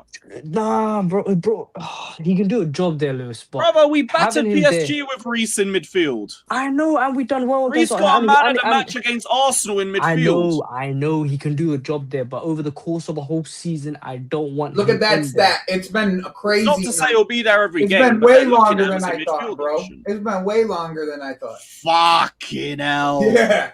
It's been way longer than I thought. What? Their last loss at the Azteca was 2013. Oh shit. Okay, no, mate. What? I wouldn't say washed. You just have to manage his minutes. He's got to be a one game a week type. CB, I'm 34 years old, bro. Like, let's not act like I'm not some young spring chicken, son. Like, a decade is legitly like I was in my 20s. Like, like you don't have to do that. Mad. Yes. No one judges. We ain't judging. I'm just saying. Absolutely not. Fucking half the fan base is on that shit. The fuck? I know. Very romantic. Bro. Rule number my 1, God. don't shit in the coke room. Bro, let me tell you something, Lewis, yeah? You know, I think it was Malmo 2008. What is it? 2018-19 season. Yes, bro. Yeah. Them man, they were all coked up, and I'm not joking. They were doing the hail, you know, the brother from Germany, salute in the crowd, bro. That's crazy. I swear to God, bro. Which one? The Chelsea fans or the Malmo fans? Malmo. Nah, that Chelsea weren't doing that. It was all Malmo, bro. It was all Malmo. Yeah, you could have tricked me with either of them. Big man thing, bro. Hey, Fez. Fucking slipping lines and them salutes, hey, fucking. I think them lot, Frankfurt and Slavia Prague are probably some of the best fans I've seen. Anything in Europe, that's why I'm pissed these fuckers couldn't rise me a point in a month. That kid is so good. The right-footed left back is the Christ Unahi. That kid Olahi. That kid's so good, bro. What country is he again? Ivory Coast. Okay, cool. That's one for me to keep an eye out on. Fair enough. But bro, Reese will be all right, man. One game a week will sort him fine. Rafinha ran full Hermes, bro. It's not with Reese though. It's not like Reese is like. It's the thing with Reese. It's not like he doesn't fucking play football. Okay, but this is the thing, though. 20-something games. He's playing like 20-something, 30-something games a season. Do you know what it is with Reese? Yeah, he gets injured, he comes back, and he shows that he's the best in the world. That's the thing that's frustrating people. I think like you can't like when a player is injured and they. Bro, I really hurt this guy's. I really hurt this guy's feelings about saying Morocco's going to be Dutch. I really hurt his feelings. I don't know what the fuck's wrong with people. Well, this guy is on to you. Bro. I really, bro. What's wrong with people today? How do you think you said anything about the Netherlands? Thank you for the donation. I just said they were gonna lose. I tell you, I really rattle cages, son, for no reason whatsoever. I sit here, I talk pure football, and these guys just want all the smoke in the world to talk to me because, like, I actually talk about football. All I do is talk about football when I come on here. I don't try to do nothing else, but just straightly talk about football. And the amount of smoke I've gotten just from this stream is ridiculous. It's ridiculous. I can't believe I've gotten this much smoke. Hey, yo, neither can I, man. Like, I can't believe I got this much smoke, bro. Like, fucking hell, bro. Oh, mate. But yeah, look, thank you for the donation anyway. Right back, I'm not sure, but yo, he's had good performances in the midfield. PSG, Arsenal. That was him in the midfield. Do you know he can do it. It's just under the right coach, the right structure. At right back, huh? That's a good question, actually. Yeah, right back. I feel like that's kind of a loaded question because he played so much more midfield in this year. Yeah, and also that's a loaded question in the end because he didn't play a ton of right back this year. And even Tuchel was wing back. Yeah, so it's kind of a loaded question in the end. Like, yeah.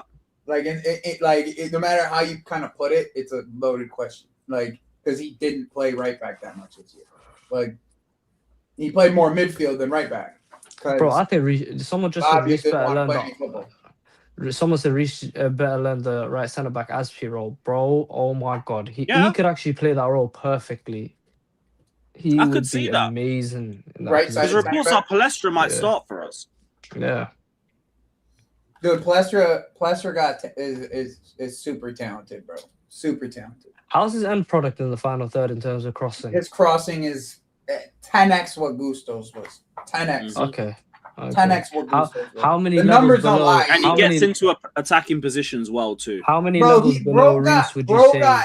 Bro had as many attacking dribbles as he was the only players that were under him was Lamine Yamal. Like he successfully dribbled past players more times than any other player outside of like Lamine Yamal and Olise. Yeah, he looks like he got an engine on him as well, man. An absolute engine.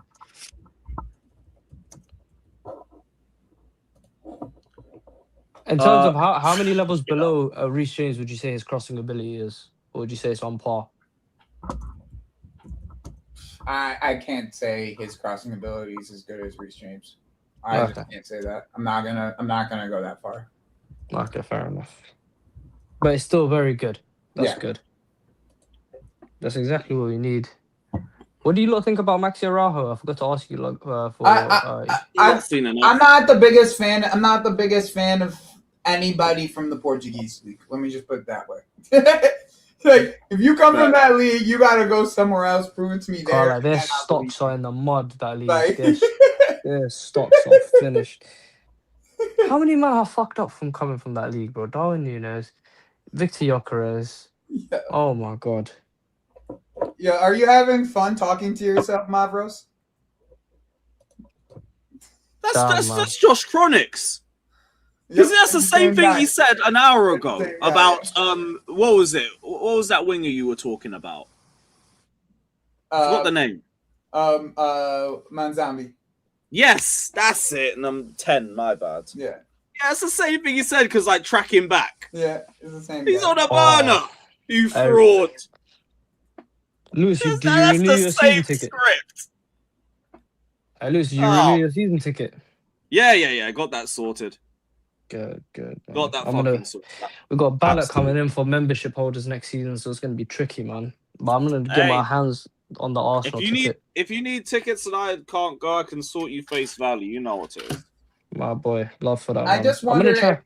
I wonder with this left wing back, he's looking for more of like a left back that can go into the midfield rather than a left back that's going to bomb up and down and cover that space.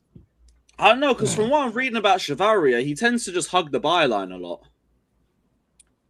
Yeah, but his numbers are more. I just realized we got. If you look at his number, if you were to put him on a graph and you were to say, Joe, guess what type of player this is? I would have said a fullback that wants to go into the midfield. That's what I would. Because his progressive passing and his through ball passing and are all at a higher level, like numbers wise. If you're just talking to me and you say, Joe, put him on a graph. I'm putting this player on a graph for you. Tell me what position he plays. That's how that's what I see. But I never watched the guy. I'm not gonna sit here and fucking lie about it. I've never watched the guy. I just never have. I don't watch Spanish football, so I won't be able to tell you a fucking single thing about it. Fair enough. I hear it. That's calm. Right, cool. I'm gonna head to the gym and get some food in. But yo, Joey, Saeed, it's been great chatting to you guys. It's been a fucking minute, man. It's been good to catch up with all of you guys. Good seeing you, Lewis. Make sure you sub to Joey's channel. How did you like the WWE from yesterday? I didn't get to watch it. I only just caught it through today. Main event, fucking loved it. Over Jey Uso, it's good. Yeah.